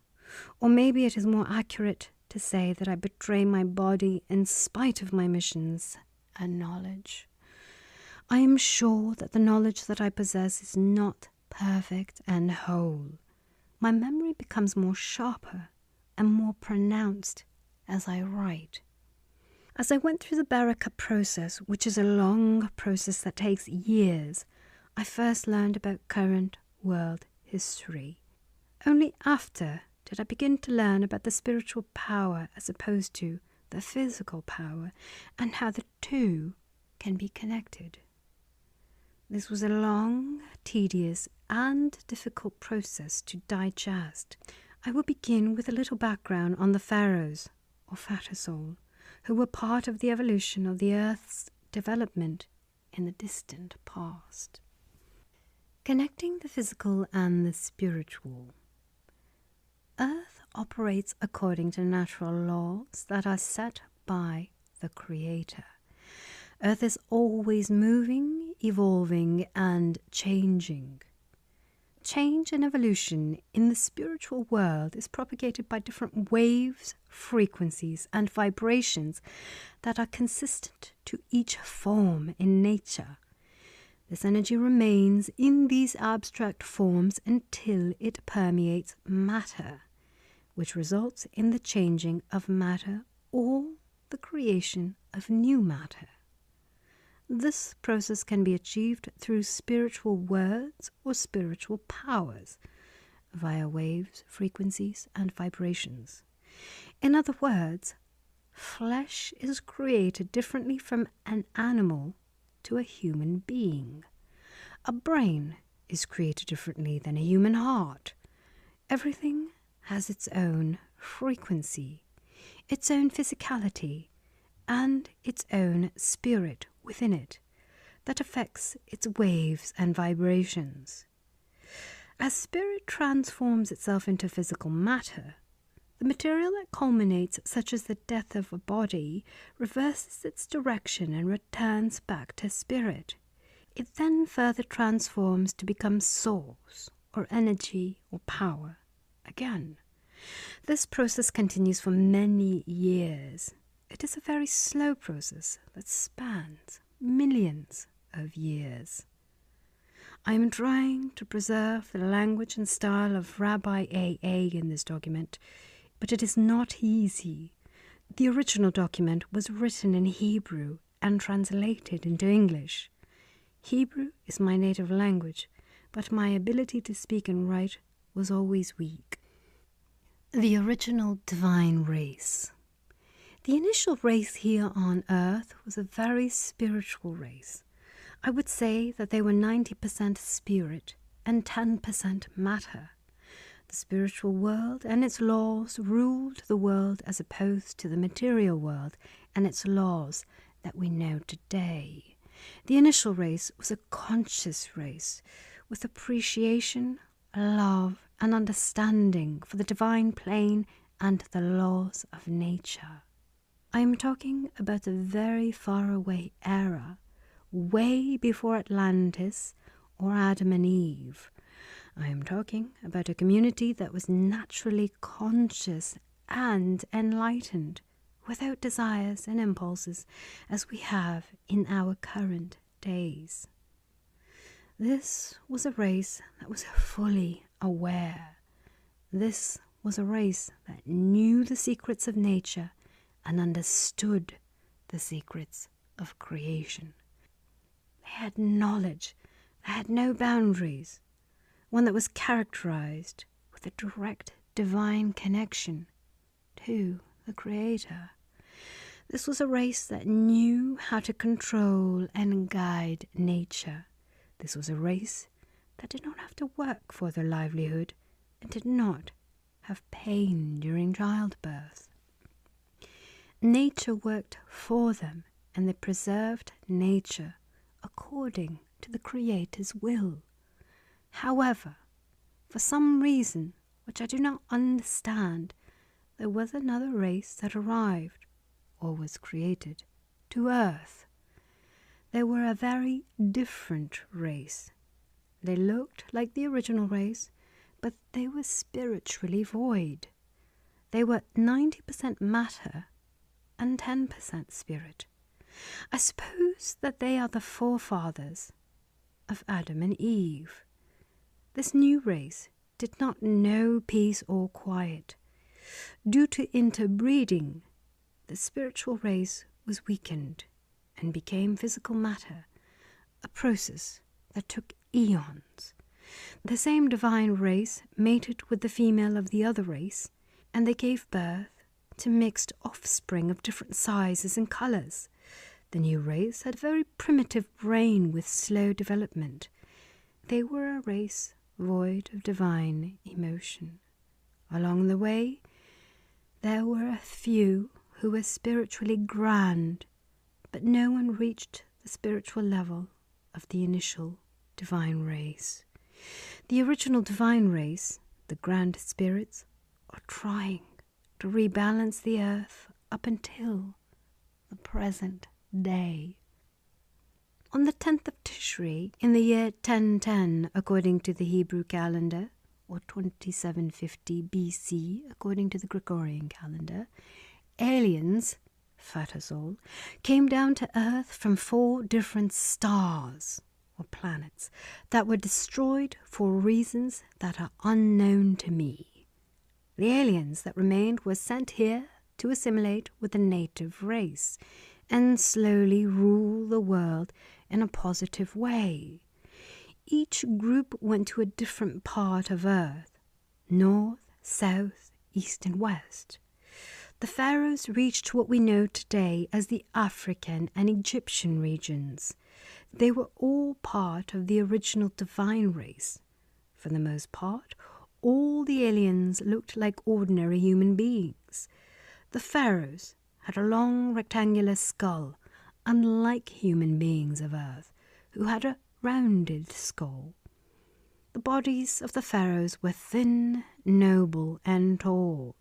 They were dark-skinned, and their facial bones were protruding as they were blessed with noble beauty. The group that reached the west was dark, short, and possessed a large round skull with a large progressive brain. Their bones were thick. They seem to be the ancestors of the original divine race that has been diluted over time. These beings are the ancestors of the present-day South American Hispanics that reside in places such as Mexico and Peru. The goal was to try and transform the corrupt and materialistic race on Earth into a spiritual race that would bring peace and quiet without pressure, fights or wars. A race that would be preoccupied with the spiritual and not the physical. The pharaohs began to turn the earth from a materialistic place to a more spiritual place, and the initial success was overwhelming. However, as time went by, fatter soul, and their new generation began to mate with human beings. The superior spiritual race planted itself into the materialistic race, which caused them to lose their spiritual powers and diluted their personal power as well as their future offspring. They tried to elevate the lower vibrational race out of the material and into the spiritual, but over time they failed. Slowly, Vatersoul and their offspring became weak, animalistic beings that were full of lust and excess desire. Instead of being spiritual beings, suddenly they found themselves with tyrannical, cruel, spiritless, and fearless rulers that instilled fear within the entire nation. A very similar reality to what is happening on Earth today. As we understand it today, the mission failed. However, I know for sure that God does not give up and the work will continue to completion.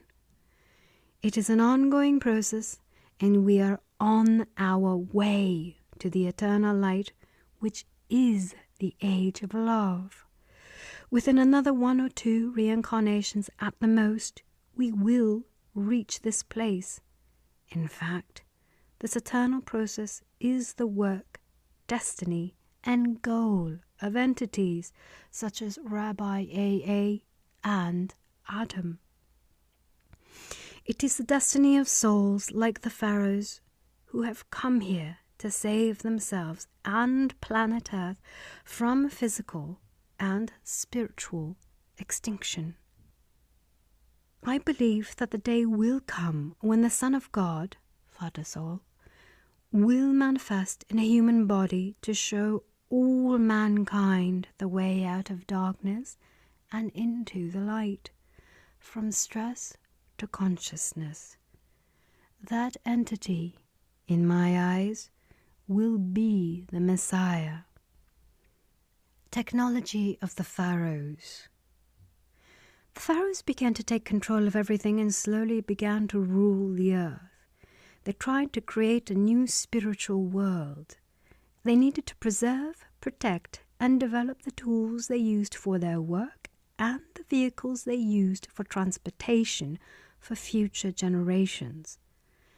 The pyramids were part of the structures used for just this purpose, which is why we see pyramids in different parts of the world.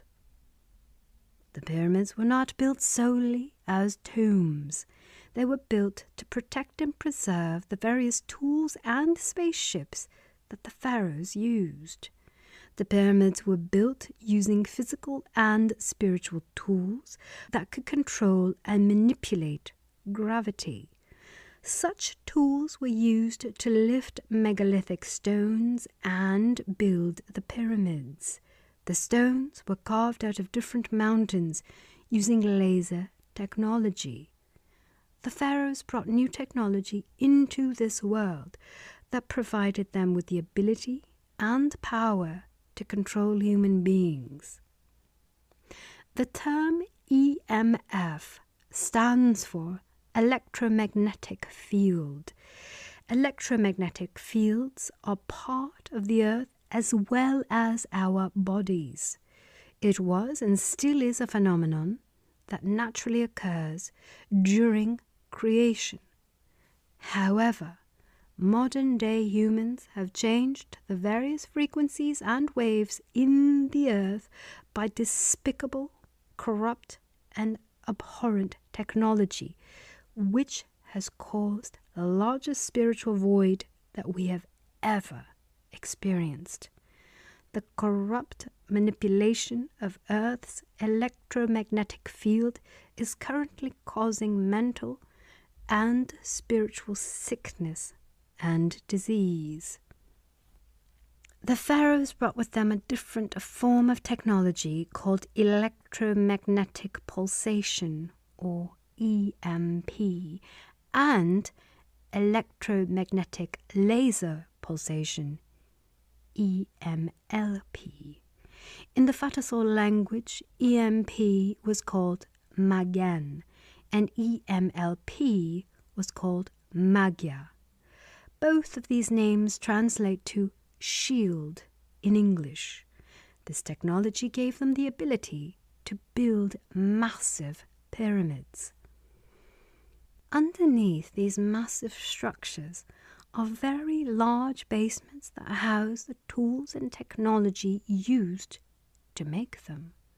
Originally, there were 666,666 pyramids on Earth. Today, we are left with fewer than 100,000 pyramids of different shapes and sizes. Most of the pyramids built in the world have been destroyed over time, not by man, but by a supreme power. In the years following the Exodus, the age of the pharaohs came to an end, and they, along with their technology, mostly disappeared from the earth. There are still a number of the diluted offspring of the pharaohs that are living among us today. They are recognizable by their body and skull structure, as they are the remnants of the pharaohs and still have some physically distinctive features. Some of their technology devices were stolen by people unknown to me. What I do know is that the world elite have access to this technology, which poses a big threat to the entire universe if it is in the wrong hands. EMP and EMLP are technologies that can destroy a country like the United States in less than an hour without warning. I'm not sure specifically who possesses these devices, and I am also unsure if some governments have this technology. I have a feeling and belief that outside of the world elite, Israel and Russia both possess this technology. I do not think the United States has it just yet. TLS has similar devices that I saw through my work with them over the last 10 years. EMP is capable of neutralizing atomic military systems. EMLP is able to disintegrate entire cities in seconds. This technology can build or destroy anything based on the intention of its operator.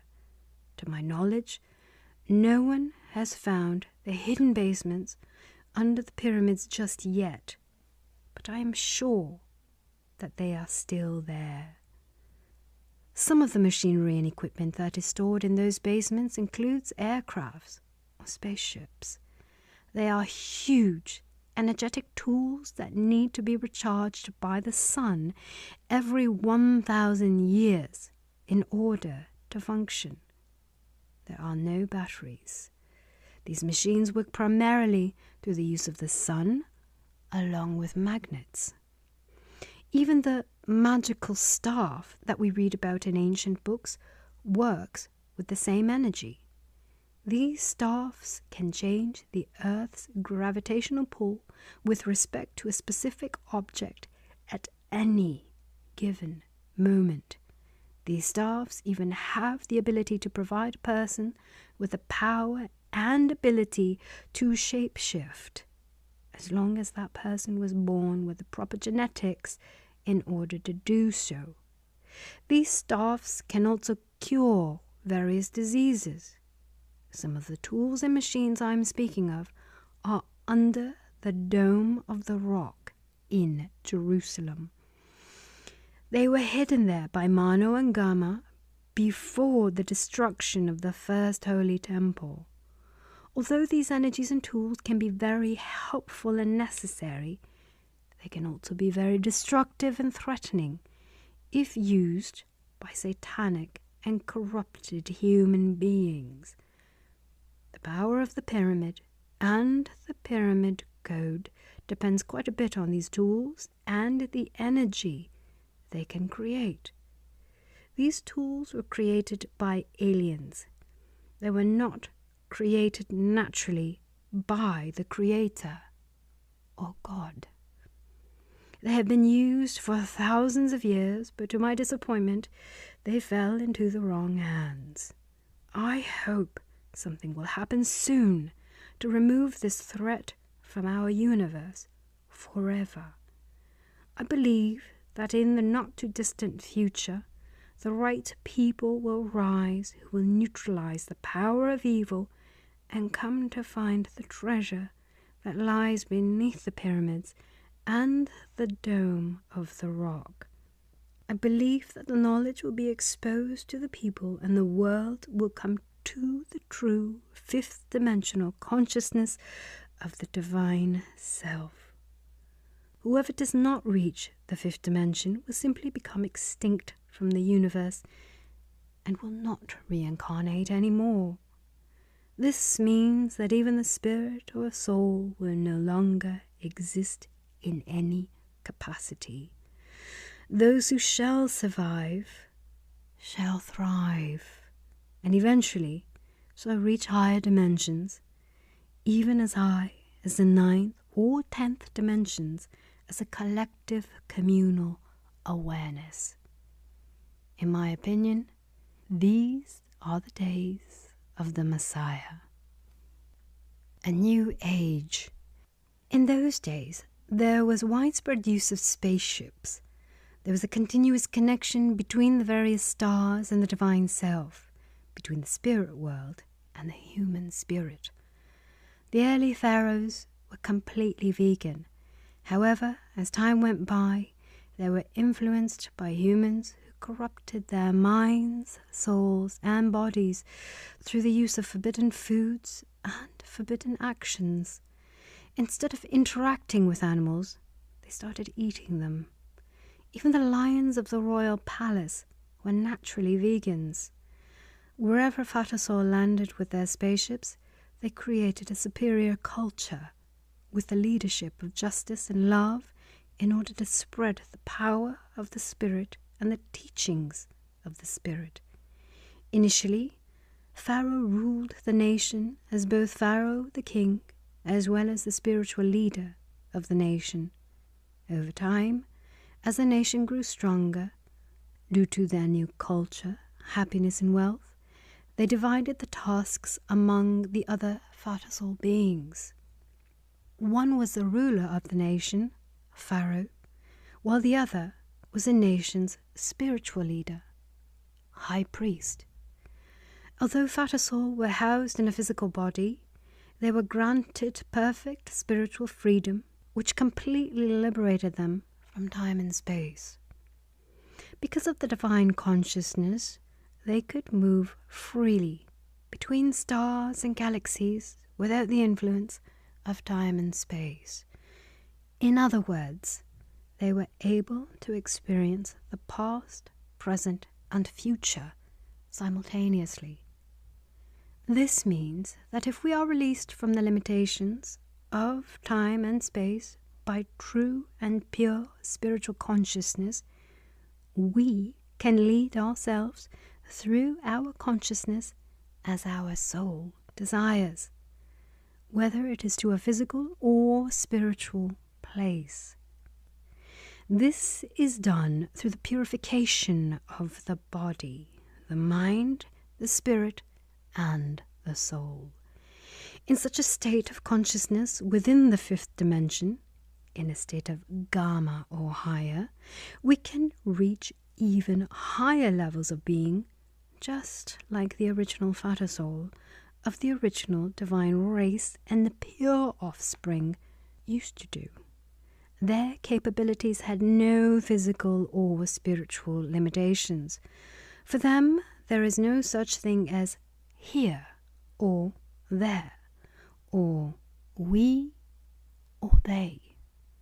They were able to differentiate between different perspectives of the one and only reality, which is the beingness that everything is eternal Everything is now. Everything is here. Everything is one, and we are all one. This is the divine consciousness, which is the God and the divine self of us all. This consciousness, even today, will bring us to the highest places.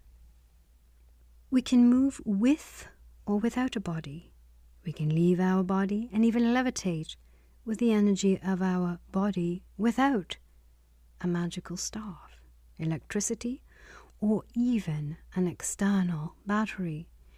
It is all done through our bodies, our thoughts, our brains, our hearts, our souls, and our love for ourselves and others, as well as the one and only eternal Creator, God. Love is power. Our power is incomprehensible.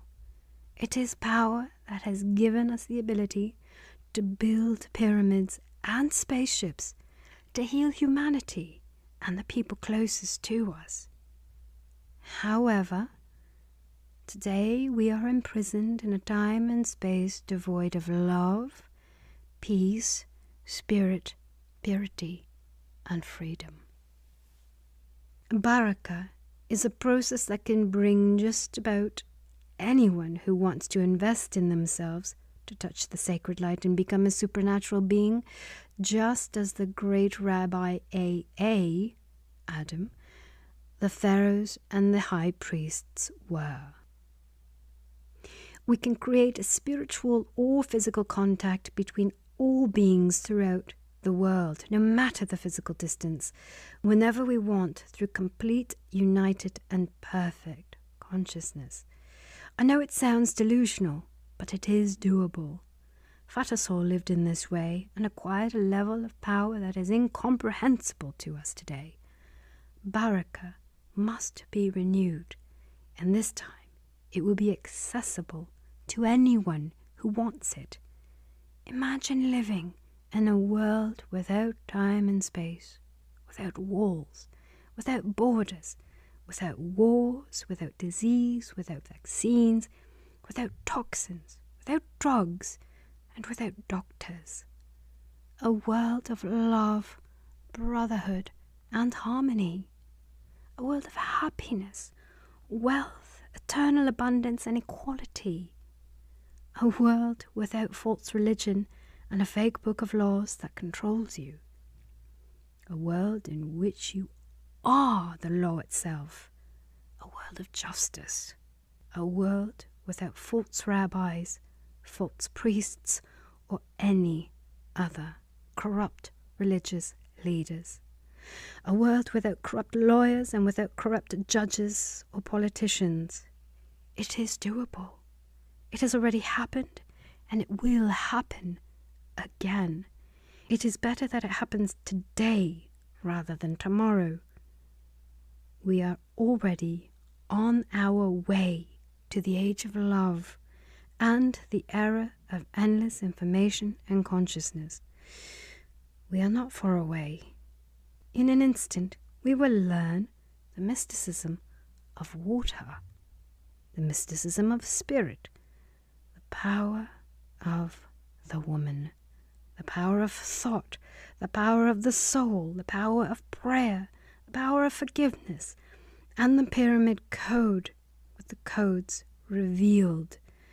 This can all happen right here, right now, with full transparency. In our most connected and true form, we are able to identify with every living being mentally, spiritually, and energetically. Imagine talking to animals and loving them instead of eating them. Regardless of our personal ideas and wishes regarding this transition of an era, it will happen. The energy will express itself as it is the manifestation of the energy emanating from the divine source and from the collective divine self. With the help of God, this will all happen in the near future. The power of collective unity will always accompany us and help us in the most difficult times.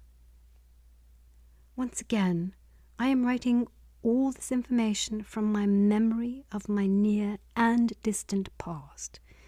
I had special teachers and grand spirits who instilled energy within me that is still incomprehensible to me. I hope that I and those close to me will be blessed with the process of baraka, which, for the most part, I am not familiar with, due to the fact that I cannot remember what it consists of. I have a longing and a deep yearning for the days in my past, the days with Rabbi A.A., who was my teacher, my father, and my rabbi, along with beings like Adam and Fatah Hotep, who were able to instill within me wonderful abilities and memories to this day. They were great and extraordinary spirits and souls. It feels good to share my stories with those close to me. It would feel even better if one day all my information, including my wonderful experiences, energies, and stories, including the book Rays of Light, would be shared by all people with all of the codes revealed. Full transparency. I just hope it is not done with animosity or judgment, but done with happiness, justice, light, peace, and love. I know this day will come. Better today than tomorrow. I hope to have the right guidance and energy to move forward with my colleagues and my loved ones. Love without differentiation. Unconditional love. Love without judgment. Love without fear. The creative power is embodied within us at any given time, in every possible degree and in countless possibilities. This embodiment occurs within us through vibration, movement, and frequency. The stronger and shorter the waves, or embodiments, the more we move away from the concept of materialism without our consciousness. So long as we live in a limited and impure body, with a limited mind and a closed heart, we will not be able to reach the level of consciousness I am writing about, the fifth dimension or higher. I know that today it is difficult for us to understand the guidelines of this consciousness because the waves of thought and waves of ideas within us are limited due to the lifestyle that we live along with the way we were raised and educated. We must take small steps towards a grand goal. The entire universe works and operates through all-pervading frequencies, vibrations, short and long waves, including the divine power and the entire universe's energy. The radiations and energy that I speak of have shaped and continue to shape us as human beings. The very same energies shape the Vata soul that live within our communities, who have been assimilating in our communities for eons and eons.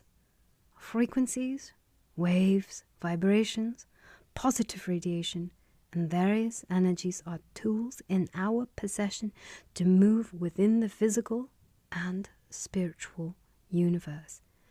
They also offer us indications that something is out of balance. They show us when the vibrational signals in our body go astray. They also give us the power to move and guide the world according to our desire.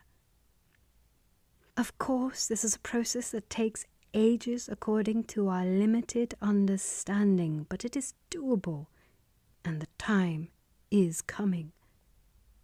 The day will come when my memories prove to be true and real. The day will come when humans will discover and control everything, even the most majestic knowledge. The day will come when perfect consciousness will propel us towards the eternal light. We are close. We are already in the journey towards the age of love, a world of truth. I feel like I've drifted a bit and went into subjects we may find difficult to understand. However, I feel that historical, internal, and spiritual knowledge is essential in order to understand the essence of the Pyramid Code and its eternal code for eons to come. Mysticism of the Pyramid. The pyramids and all their secrets, including the many instruments and basic tools, work, move, and operate based on the gravitational pull of the star or planet in which they are located. The self-consciousness of the Earth, which is in fact our self-consciousness, is the force or energy that attracts all materials in the Earth to the Earth. It does so with a desire for union through gravity, which is part of the divine power. This also symbolizes and expresses the love between creation and nature. We must always work with gravity and not against it. It doesn't matter if you are building a pyramid or a temple. If we work against gravity, everything will fall apart. It is important to understand that the pyramid and its construction in the form of a pyramid is the best and most appropriate structure for preservation over long periods of time. The pyramid structure also holds the most resistance to natural damage. The pyramids were constructed by and according to the laws of nature and in accordance with the various mathematical, physical, astronomical, and astrological laws. In the Pharaonic era, astronomy and astrology were considered as one science or knowledge and was called Ast in the Fatasol language. Every minor or high priest had to be proficient in Ast sciences. The pyramid is to be used for a number of purposes: protection, an eternal clock, an eternal calendar, and a tomb for the Fatasol. The pyramids were used as tombs for the purpose of using the divine bodies of the Fatasol beings as an energetic defense for the pyramid, its entrances, and the instruments that exist within it. Pharaoh and the high priest had an energy within their bodies that is also present after they die, which acts as a protection for the doors and gates of the pyramid. They were intended to be the gatekeepers through the use of their internal energy through preserving their bodies after they died. Normal human beings do not understand this energy because they cannot measure it. However, the supreme goal of the pyramid was protection.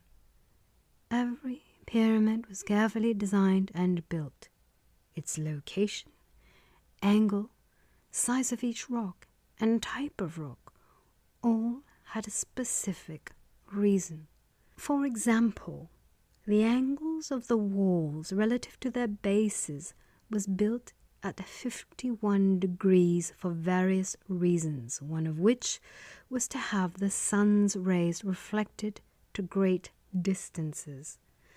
The pyramid also served as a lighthouse for both humans and spaceships in the day and at night. Laser beams projected from the apex of the pyramid towards the sky, also at a specific angle, to specific stars in order to be in constant communication with different motherships and different stars or planets that may, over the years, become a new home, just as the Earth became a new home for the Fatasol beings in the year 1010, according to the Hebrew calendar, 2750 BC, according to the Gregorian calendar. Originally, All the pyramids were facing different directions according to the stars that they communicated with. However, for reasons unknown to me, most of the pyramids on Earth and every pyramid on any other planet or star, probably in the millions, were completely destroyed after the Exodus. As I stated earlier, there are fewer than 100,000 pyramids left on Earth. All of them are facing north, or the North Star.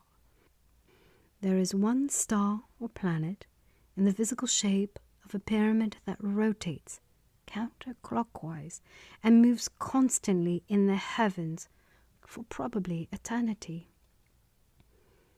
I know today that the pyramid or star is the home for Adam and Rabbi AA, which is most probably their last destiny or destination. The entire history of the aliens is carved on the walls within the secret rooms, secret tunnels, and secret cellars of the pyramids. Transcribed on these walls is the history of the pyramid code as well as the eternal code itself. This infinite knowledge will become common knowledge one day, and human beings will be able to read it, understand it, and use it to decipher the past, present, and the future that all exists in the present moment. Since God is everywhere and in everything alive, humans and animals, plant life, inanimate and spiritual, we must first understand that a pyramid or any other structure is part of God, that is, part of the collective spirit. This means that physical structures are also controlled by the laws of the spirit, the mysticism of the spirit. The third dimensional world is based on the laws of the spirit, which we cannot exist without. This means that a pyramid is as much of the eternal divine being as anything else in the universe. In order to understand these laws, we must first understand God, which is not an easy task.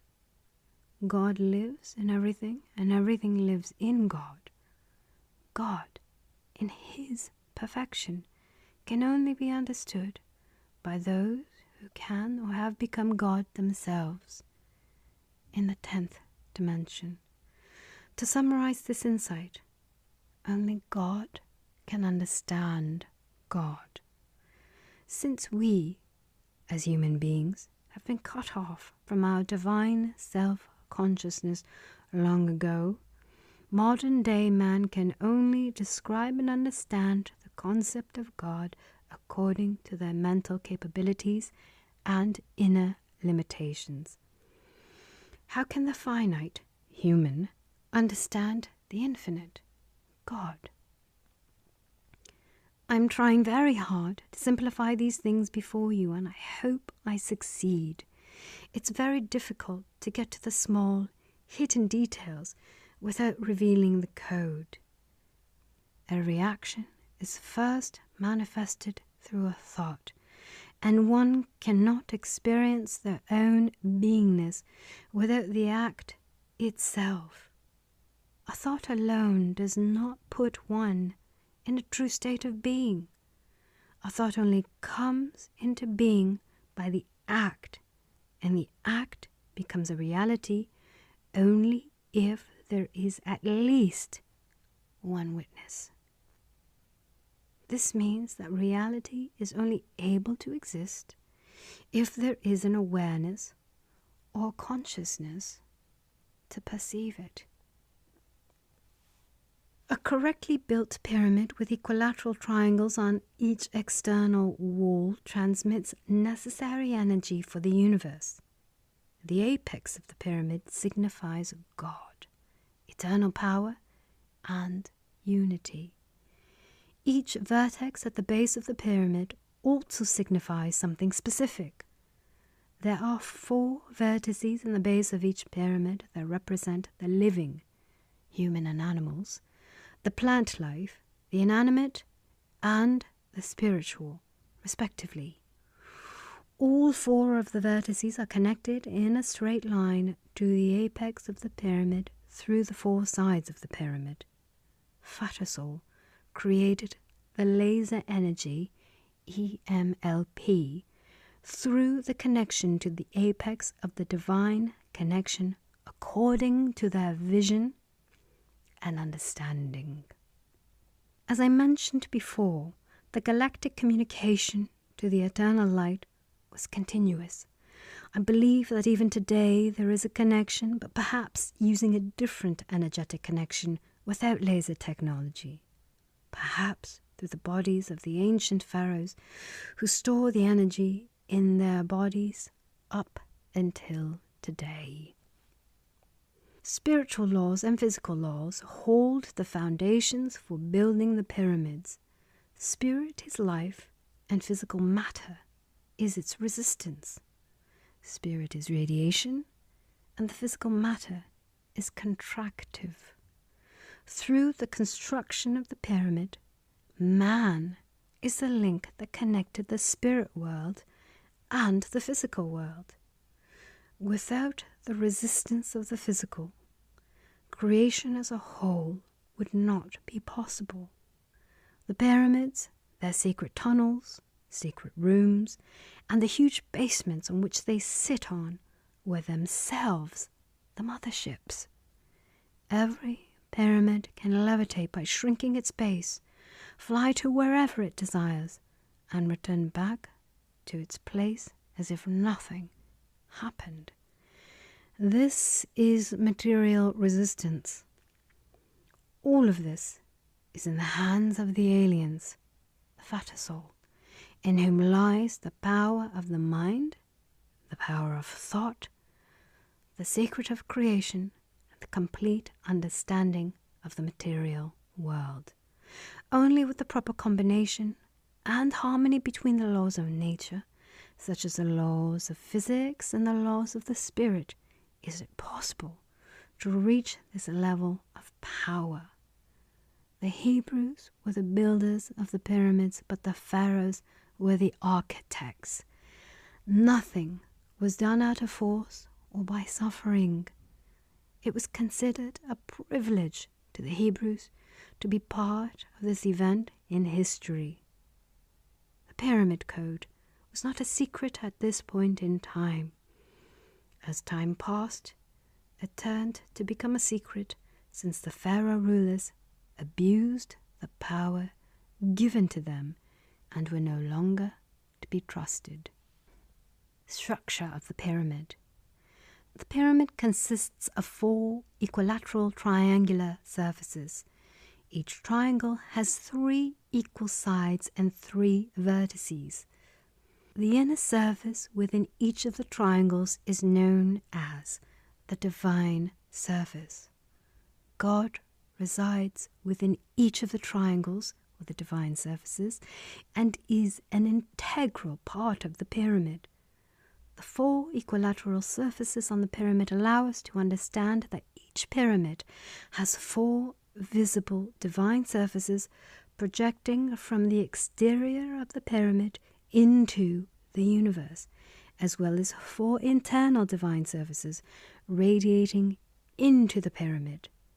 The base of the pyramid is the basic divine surface that consists of a square with 4 vertices.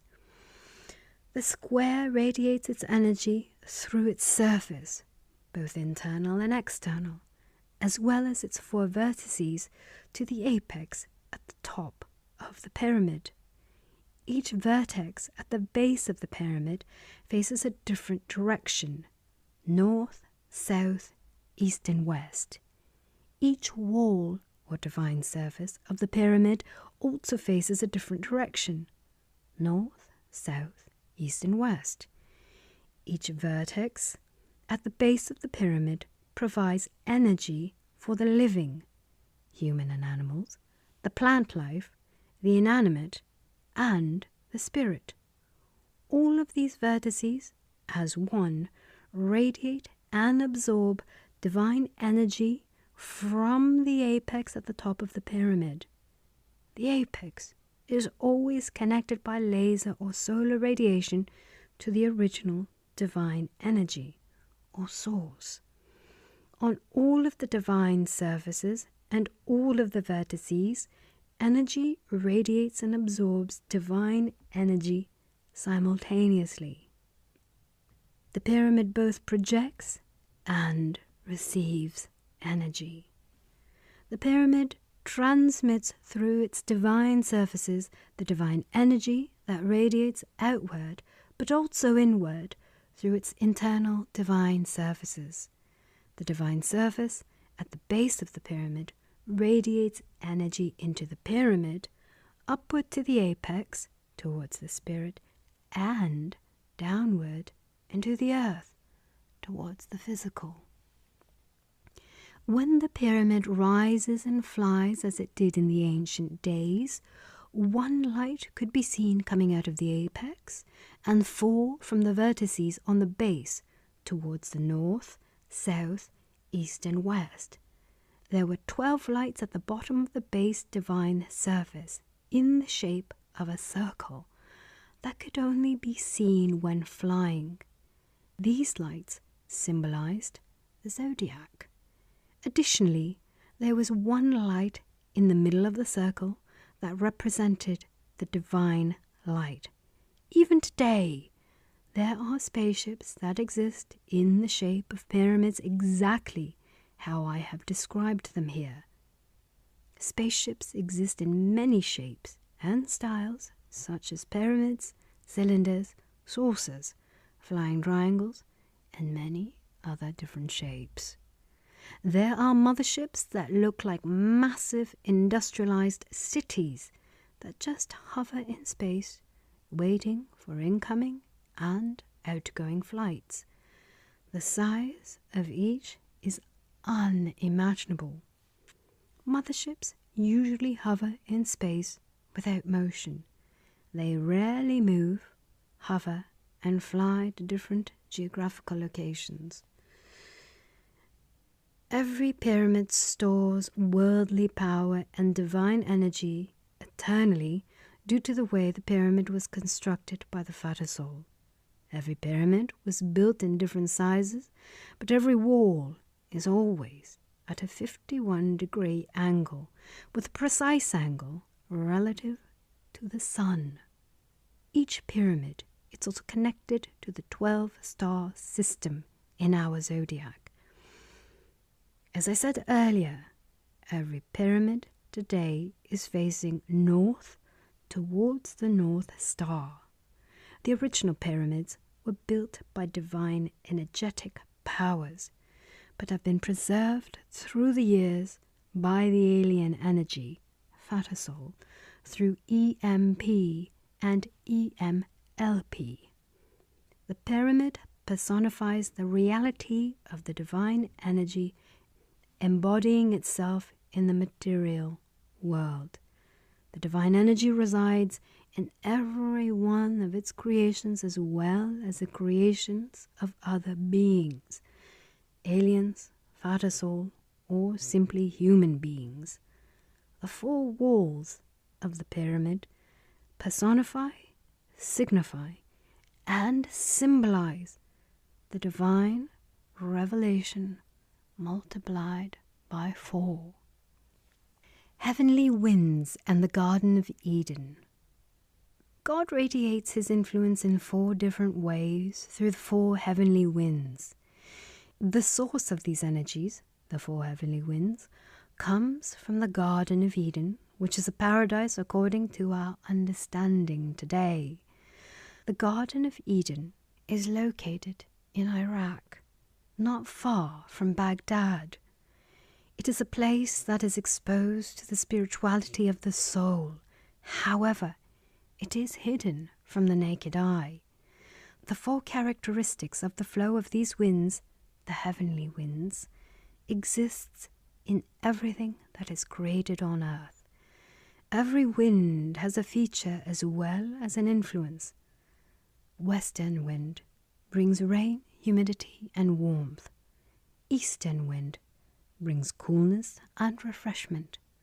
Northern wind brings cold and dryness. Southern wind brings heat. It's incredible that all 4 heavenly winds come from the same geographical location and the same energetic source, yet each wind holds within it a different characteristic.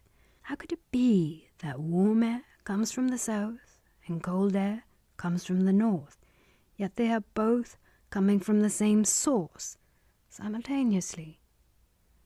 This is one of those secrets of creation. Hidden mysticism.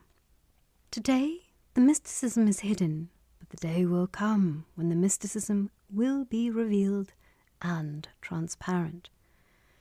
It will no longer be hidden. The pyramid basically embodies everything that was, is, and will be. The pyramid is the connection created by man between physical and the spiritual. Other than the stone which is visible to the eye, a pyramid is composed of the following basic components. 18 laser lights symbolizing life, which is represented by the number 18 in Hebrew, and the divine energy. In gematria, which is an alphanumeric code of assigning a numerical value to word based on its letters, the word life, translated from Hebrew, is equal to the numerical value of 18. 10 internal and external surfaces symbolizing divine physical and spiritual giving. The word 10 in Hebrew means to give and also represents wealth between the creation and the creator. The numerical value of 10 always represents 1, which symbolizes oneness. 8 lines connecting the vertices through which energy flows infinitely between the base and the vertex. The number 8 symbolizes infinity. 5 vertices, including the apex at the top of the pyramid, which represents the divine connection that is connected to one's own being.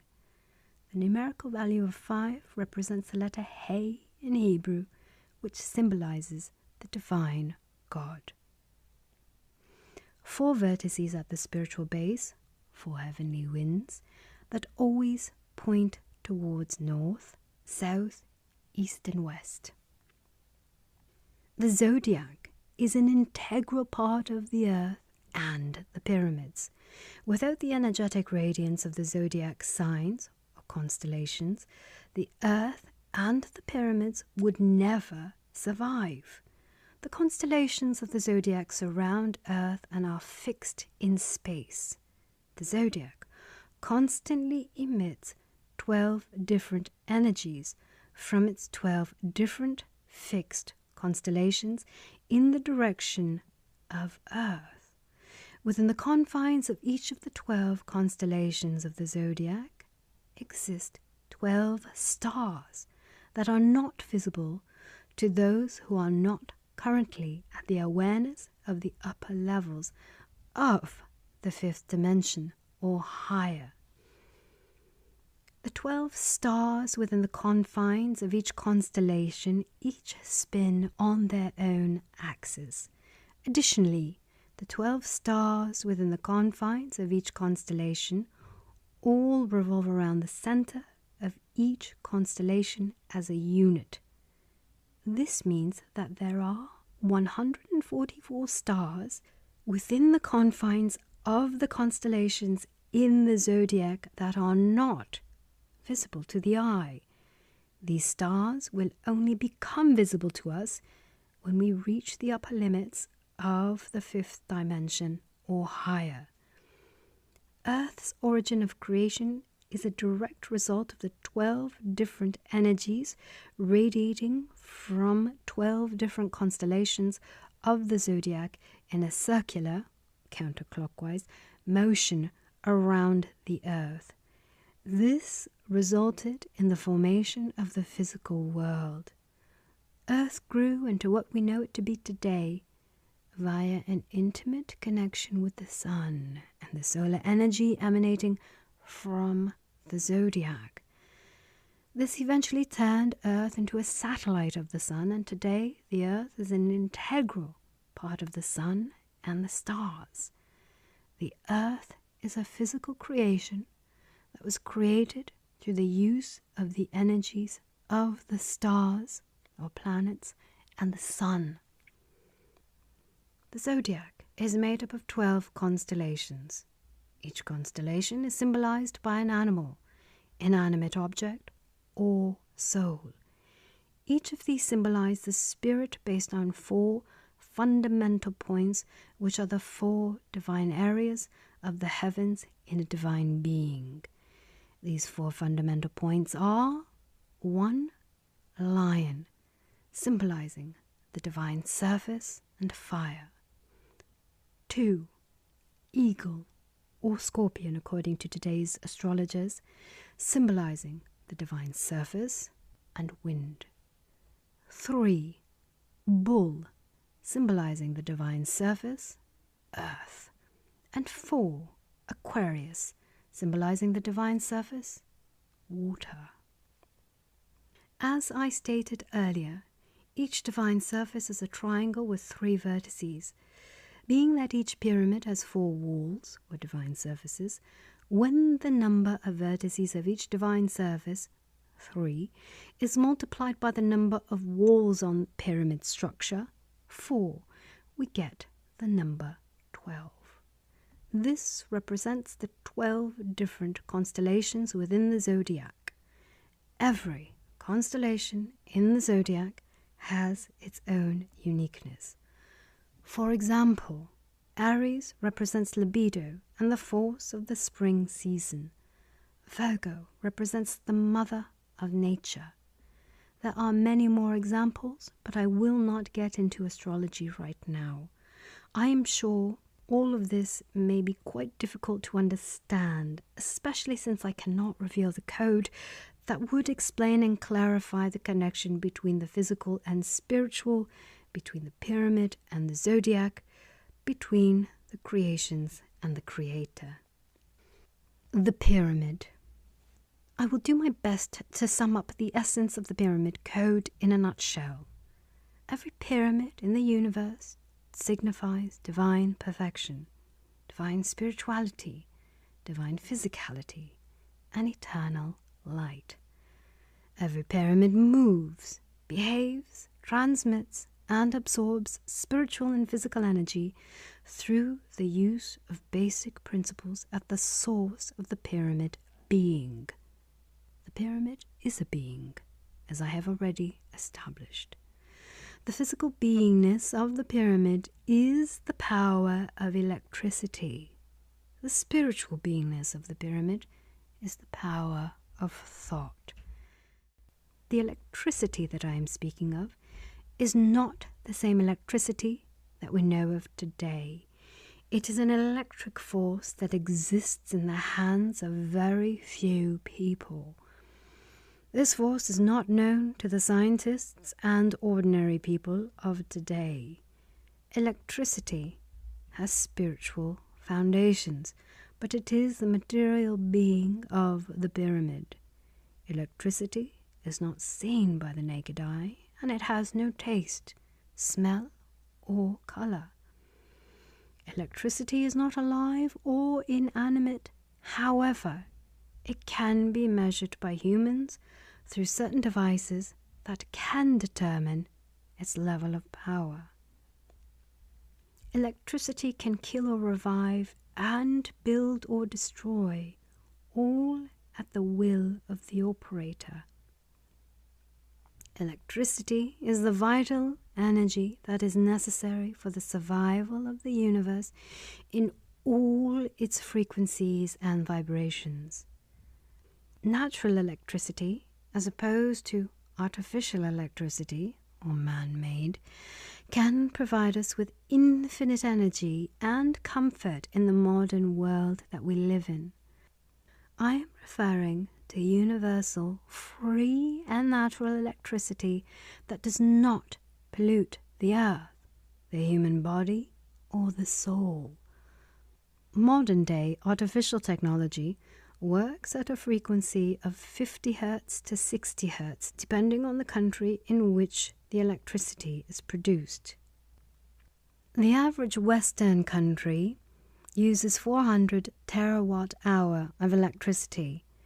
There is a great deal of this artificial electricity that surrounds us at any given moment. This artificial poison is now essential for the survival of the population today. With such a poisonous creation, it is not surprising that the global frequency has gone astray, along with the frequency of the people living in it. Along with its advancement and comfort, it has also brought various physical and spiritual illnesses that significantly affect the power of thought and the soul. This has caused modern man to go crazy. It has taken us out of consciousness. Everything in the universe moves by electricity or energy, and electricity is an integral part of the entire universe. It is also essential to the various beings who dwell in it and move within it through the use of vibration, frequency, and the power of thought. Electricity is part of our bodies. Every part of the body operates at different frequencies, such as the heart, kidney, lung, or brain. Although different parts of the body operate at different frequencies, the general frequency of the entire body as a whole is 7.83 Hertz. It's interesting that the Earth also works on a general frequency of 7.83 Hertz, which symbolizes life. 7 plus 8 plus 3 equals 18, which symbolizes life in Hebrew through the connection of its letters in the Hebrew alphabet. I highly doubt this to be a coincidence. Our bodies are electrical systems, and our neural system acts as the wires that conduct electricity. This electricity vibrates throughout the body with the help of the water, which is about 70% of the body. It is important to note that the Earth is comprised of 70% water, just like the human body. I highly doubt this to be a coincidence as well. Water vibrates at the frequency of 100 terahertz, which symbolizes the 1. 1 plus 0 plus 0 equals 1, which symbolizes oneness that rules everything and anything. The sun operates at the frequency of 5.9642 gigahertz. 5 plus 9 plus 6 plus 4 plus 2 equals 26. 2 plus 6 equals 8. 26, which is a numerical value in gematria for the word Yehovah, which means God in Hebrew, symbolizes the divine power or God, which is infinite. 8 symbolizes infinity. Just look at the symbol used for the number 8 itself. All of these numbers are according to the conversion from the Hebrew alphabet, which was also used by the pharaohs. I truly believe that the conversion of all these numbers is not a coincidence. The entire universe and everything within the universe receives its life force and beingness from natural electricity, which is incomprehensible to us. Scientists have yet to find the source that powers the heart, brain, earth, or sun, which keep us so vital. The fundamental energy of naturally occurring electricity is the same fundamental energy that is intrinsic to thought, every living being, and the building and operation of the pyramid. by becoming in tune with the constitutional energy behind naturally occurring electricity, we can unlock the secrets behind creation and all that is sacred. Thought precedes everything in the universe. Thought is an integral part of creation, the spiritual and physical creation. Thought is the power that connects the entire universe, including the connection between aliens, humans, animals, plants, Fatasol, and God Himself.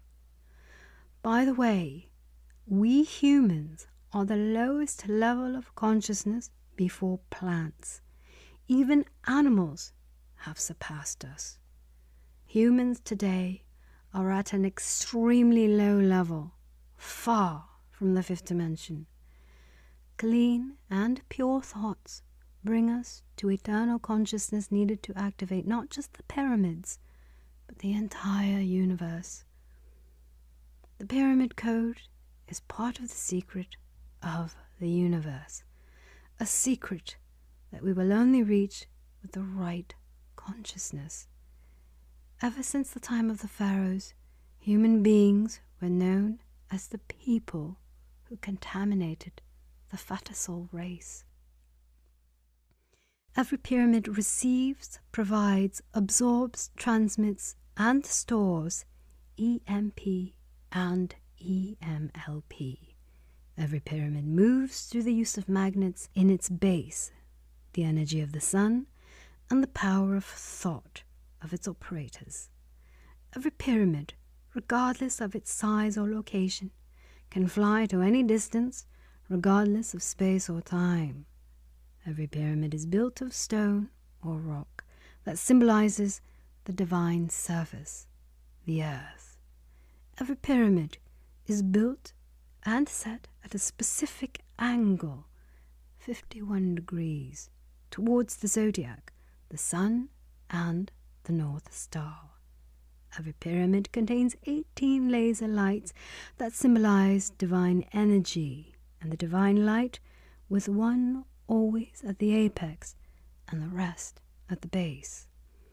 Every pyramid and its divine surfaces are facing and are connected to the heavenly winds and the directions of north, south, east, and west. Every pyramid is an independent spaceship, and some have also served as motherships. Every pyramid has a massive basement underneath it containing tools, instruments, machines, and spaceships. Every pyramid has hidden rooms and tunnels within it, especially underneath it.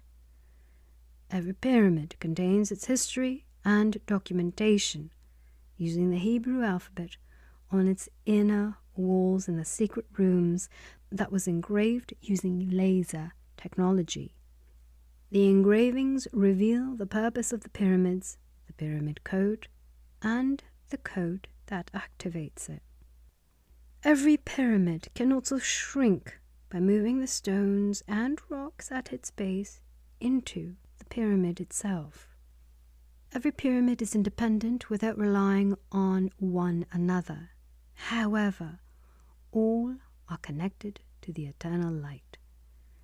Pyramids also exist as structures on other planets in the universe, and they operate with the same foundation like the ones on Earth, only with different levels of gravity, which varies from planet to planet.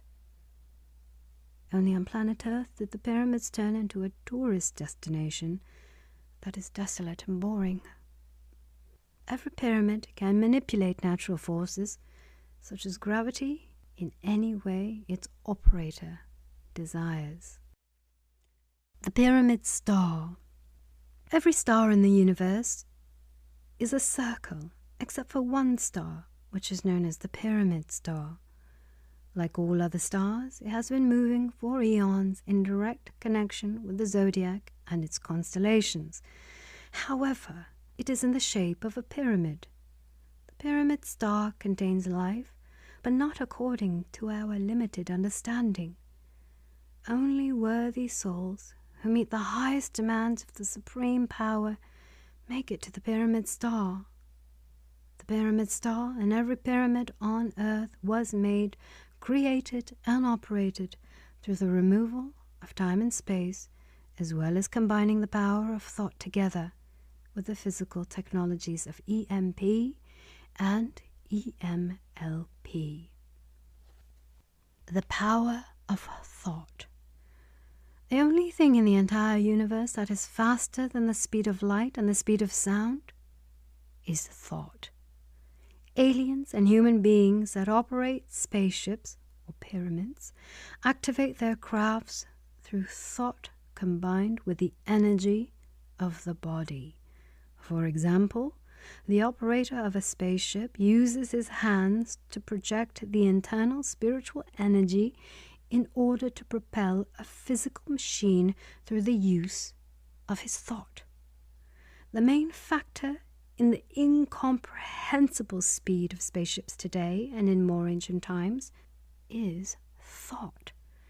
It is important to note that the faster soul in ancient times thought on a much higher vibration and therefore, and still are, capable of performing physical acts that appear supernatural to us according to our limited understanding and awareness.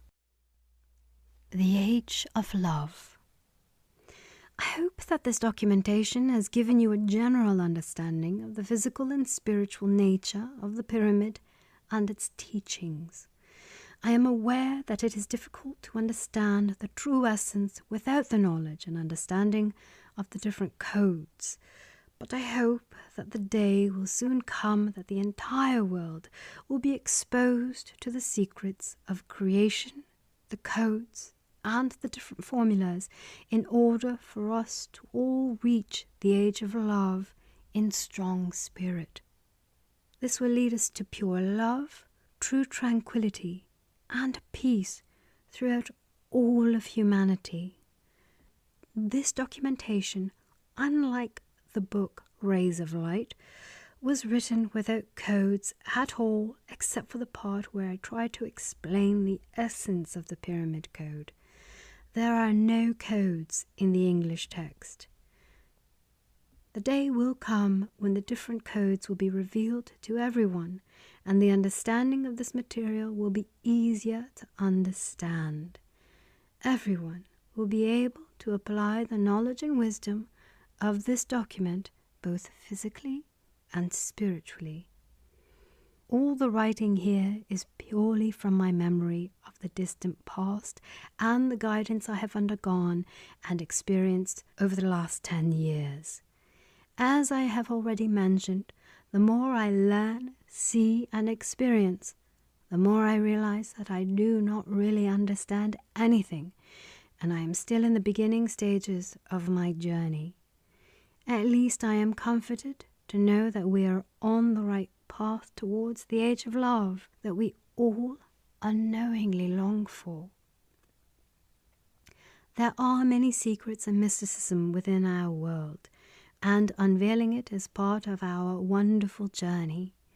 We must embrace the process with love and continue towards our destiny.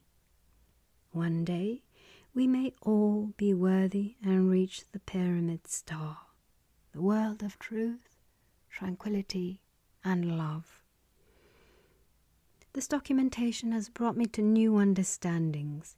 It has caused me to think about my current reincarnation and many other reincarnations, especially my first incarnation from the year 2448 according to the Hebrew calendar, or 1312 BC according to the Gregorian calendar. It opened me up to new channels of thought and different understandings that I reached over the last 10 years throughout my incredible journey that began on January 29th, 2010. Today I understand why Rabbi A.A. did not permit me to document my first incarnation along with my other reincarnations. The world is still not prepared to digest the true nature of the world that we live in. I myself am not prepared for the age of truth and love either. I am a small part of TLS, and with all that I have experienced, seen and internalized, I am still in the beginning stages. What I don't know far exceeds what I do know. What I don't understand far exceeds what I do understand. My consciousness is still low compared to the grand spirits that I was privileged to meet throughout my life. As you might expect, my consciousness rose after the writing of this document. I see things a little differently. However, my path is still long. A new level of consciousness. Through my current job and mission, I have come to a new level of consciousness, something I have never experienced before. On February 6th, 2020, part of my soul family, along with myself, were ordered to perform different actions. Despite my resistance in the beginning, I have personally been sent to one of the most secret and dangerous missions of my life that I very much hope will yield its fruit soon. It may even be published worldwide with an intention to stop the evil, the animosity, and the corruption that the entire world is currently experiencing, while most people are dormant. I am sure that exposing the truth will move the people of Earth into a new and higher consciousness that will lead the entire universe into the age of love and the world of truth much quicker. In this world, race, color, culture, and religion will be irrelevant. It will be a world with no religion except for the religion of love, in the age of love and the world of truth. I realized that all souls that were embodied within me in all my reincarnations are in fact the same soul that connects and splits as required from being to being, from consciousness to destiny and destination. I realized that Rabbi A.A. was in fact an alien. Suddenly, I connected all the events and experiences we went through together and all his actions and talents. He was capable of anything. He was omnipotent. None of this world could have happened unless he was an alien or a supernatural being. Suddenly, I realized that he was actually deceiving me the entire time since our first meeting. In a positive way, of course. He always knew everything and was always everywhere. He had a love that only a supernatural being could give. I feel the same way regarding Adam. It's weird for me to write these things, but I suddenly see and accept things differently. Initially, my relationship with Adam was much closer and stronger, but shortly after he introduced me to Rabbi A.A., he disappeared. Most of the training and knowledge I have received over the last 10 years was directly from Rabbi A.A. and the TLS organization. I know that both Rabbi A.A. and Adam are in the pyramid star. I also know and understand that we all unknowingly long to get there someday. Our consciousness will change in the near future, which will bring us new insights that will lead us on the right path. Whoever does not reach the required consciousness will simply become extinct from the universe with no way of returning through reincarnation. There are many other topics and secrets that I am not permitted to speak of or document for several reasons. I still don't understand why, but at least I am aware that there is a reason. I am also aware that I do not have to know everything. There are hidden things that we will not understand, and not always do we need to ask or investigate.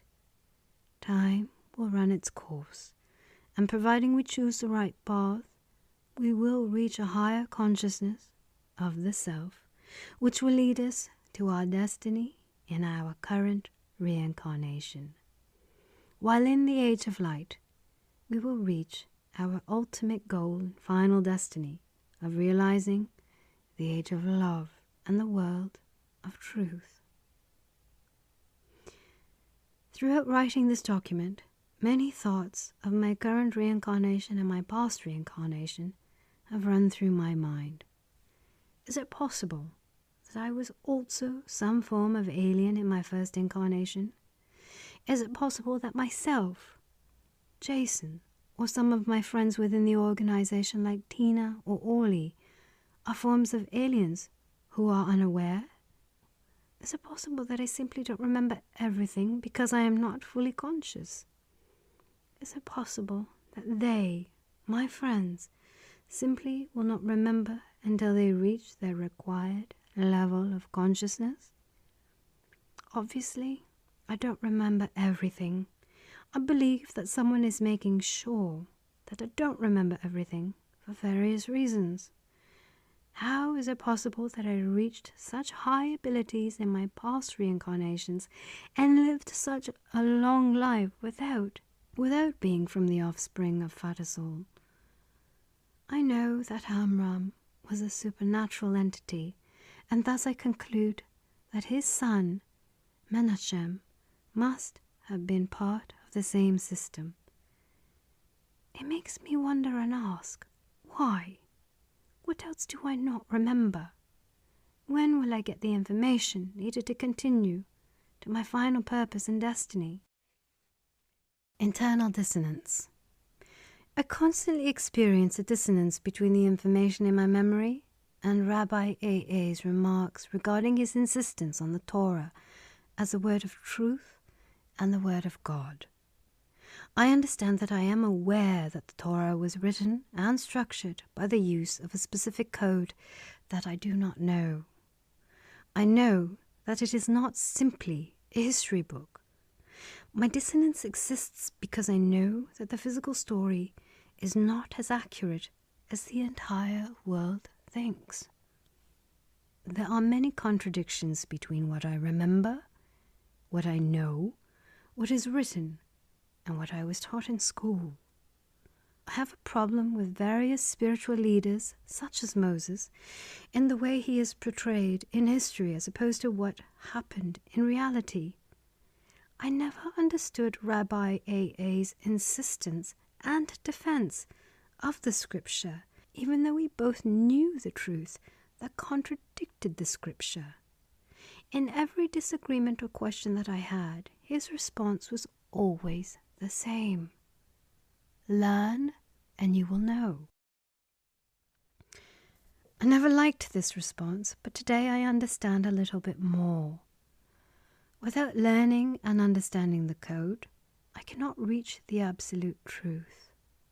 Since I was a child, I have always expressed opposition and sometimes dislike to the scripture, but I never understood why. A lot of things didn't make sense to me. It even upset me. Everyone saw me as a great heretic. It seemed as though my subconscious clashed with my consciousness and knowledge as a child. I have always shown opposition to Bible lessons in school. As a child, I always asked my father, who is quite proficient in the Bible, and my teachers difficult questions. I never received an answer that satisfied me. There were even rabbis who dared to tell me that I am not supposed to ask everything. There were things such as circumcision that I had to accept as a basic law and as part of being a Jewish soul.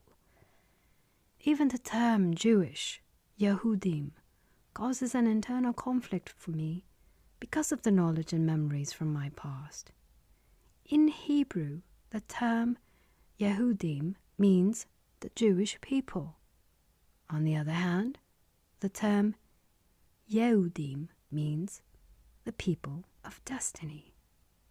The term Yehudim came into being immediately after the Torah was given at Mount Sinai, an event that is also not accurately depicted.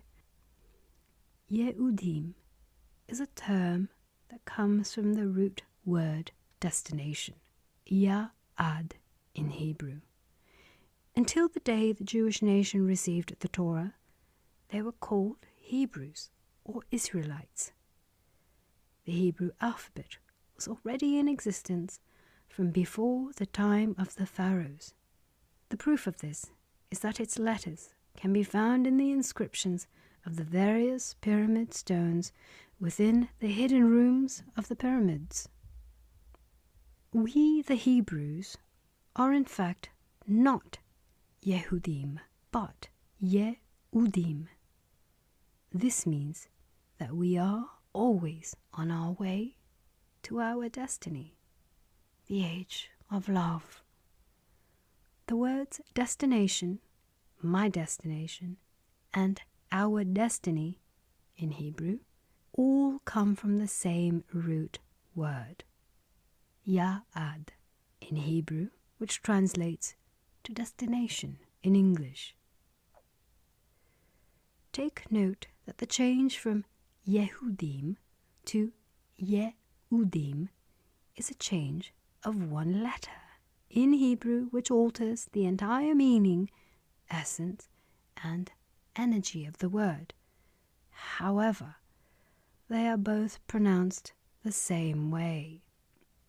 The term changed over time from Yehudim to Yehudim for two reasons. The first reason is because the term Yehudim is from the root words Yehuda, Hodaya, and Jehovah, in Hebrew, which expressed our beingness and the beingness of the Creator. This caused the people to psychologically feel closer to the Creator. God experiences his beingness through our beingness, which means that he experiences existence in the universe and life through us. In my opinion, the second reason for the change from Yehudim to Yehudim was to alter the code of the Bible that I currently do not possess, in a different way that provided and continues to provide the rulers and spiritual leaders the ability to continually control, educate, and guide the people. This was vital to the success of the Jewish nation in reaching the destiny since before the Torah. The Hebrews were not living lives full of moral character. For example, incest, murder, and theft were common problems in the Hebrew slave society, which had no legal consequence, further deepening the divide between them and the divine. A divide between the finite and the infinite that the spiritual leaders of the nation were obliged to connect in order to reach the collective destiny of the nation.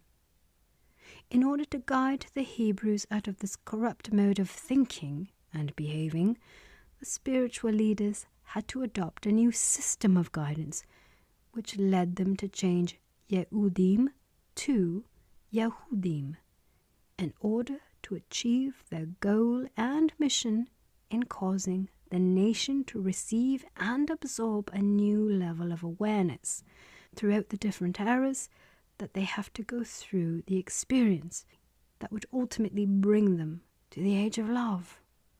All of this was done with the help of the new book of laws, the Torah. The Torah of Moses and the Israelites was given by the divine and Moses for the benefit of the Israelites on earth as a whole. The ability to teach and guide has often been abused over the years, but the initial intent was not a malicious one. The initial intent was one of guidance instead of control.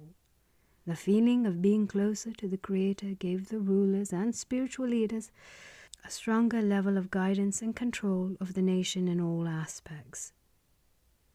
As a ruler or a spiritual leader, it is always easier to put the responsibility on God with excuses such as, He said, He ordered, He demanded, and so on. In Gematria, Yehudi written in Hebrew, is equal to the numerical value of 100.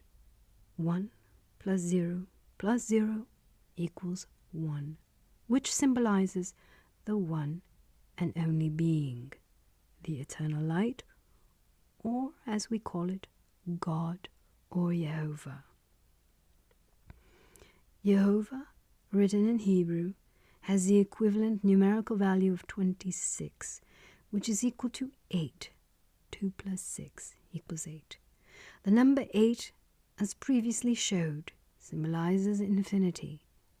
In gematria, Yehudi, spelled in Hebrew, is also equal to the numerical value of 19. 1 plus 9 equals 10. 1 plus 0 equals 1, which represents oneness, and also represents the union between the beingness of God and beingness of man. Yehudi, spelled in Hebrew, is equal to the numerical value of 35 and or 17, in which both represent the numerical value of 8. 3 plus 5 equals 8, or 1 plus 7 equals 8, which symbolizes infinity. In other words, the beingness of God is infinite, which connects and unites the finite and the infinite between man and his peers, and between mankind and God, Jehovah. Rabbi A.A. often avoided answering my questions in the various debates that I raised during our multiple conversations with his famous phrase, "Learn and you will know," or by always making sure to remind me that I am limited. Well, we are all limited, and our paths are long, but our collective destiny and purpose as souls is not far. A bright future. I have a feeling that in the not-too-distant future, the book Rays of Light will be published, and, in my opinion, this documentation will possibly be an appendix to it. I am not sure if it will happen when I am alive or not, and in case it is not, I ask anyone who holds this documentation or the book Rays of Light not to transmit or publish anything without my prior permission while I am alive. For some reason, I am inclined to believe that the mission of publishing it will be imposed on my dear friend Jason. In the case that it does not, that is also okay. I am sure that the book will be published one day, despite my personal objections. Rabbi A.A. always explained to me that nothing is in my control and it will happen when it happens. I have no doubt that it will ultimately happen. In summary, I want to wish and bless us all with good luck, blessings, and abundance towards the age of love through our journey in the age of light, the world of truth, our purpose, and our final destiny with endless abundance, light, peace, and love. After all, we are experiencing endless lives in a universe that has no beginning or end. In fact, it is a universe without time or space, which has always existed, always exists, and will always exist as part of our bodies, our souls, and our consciousness for eternity.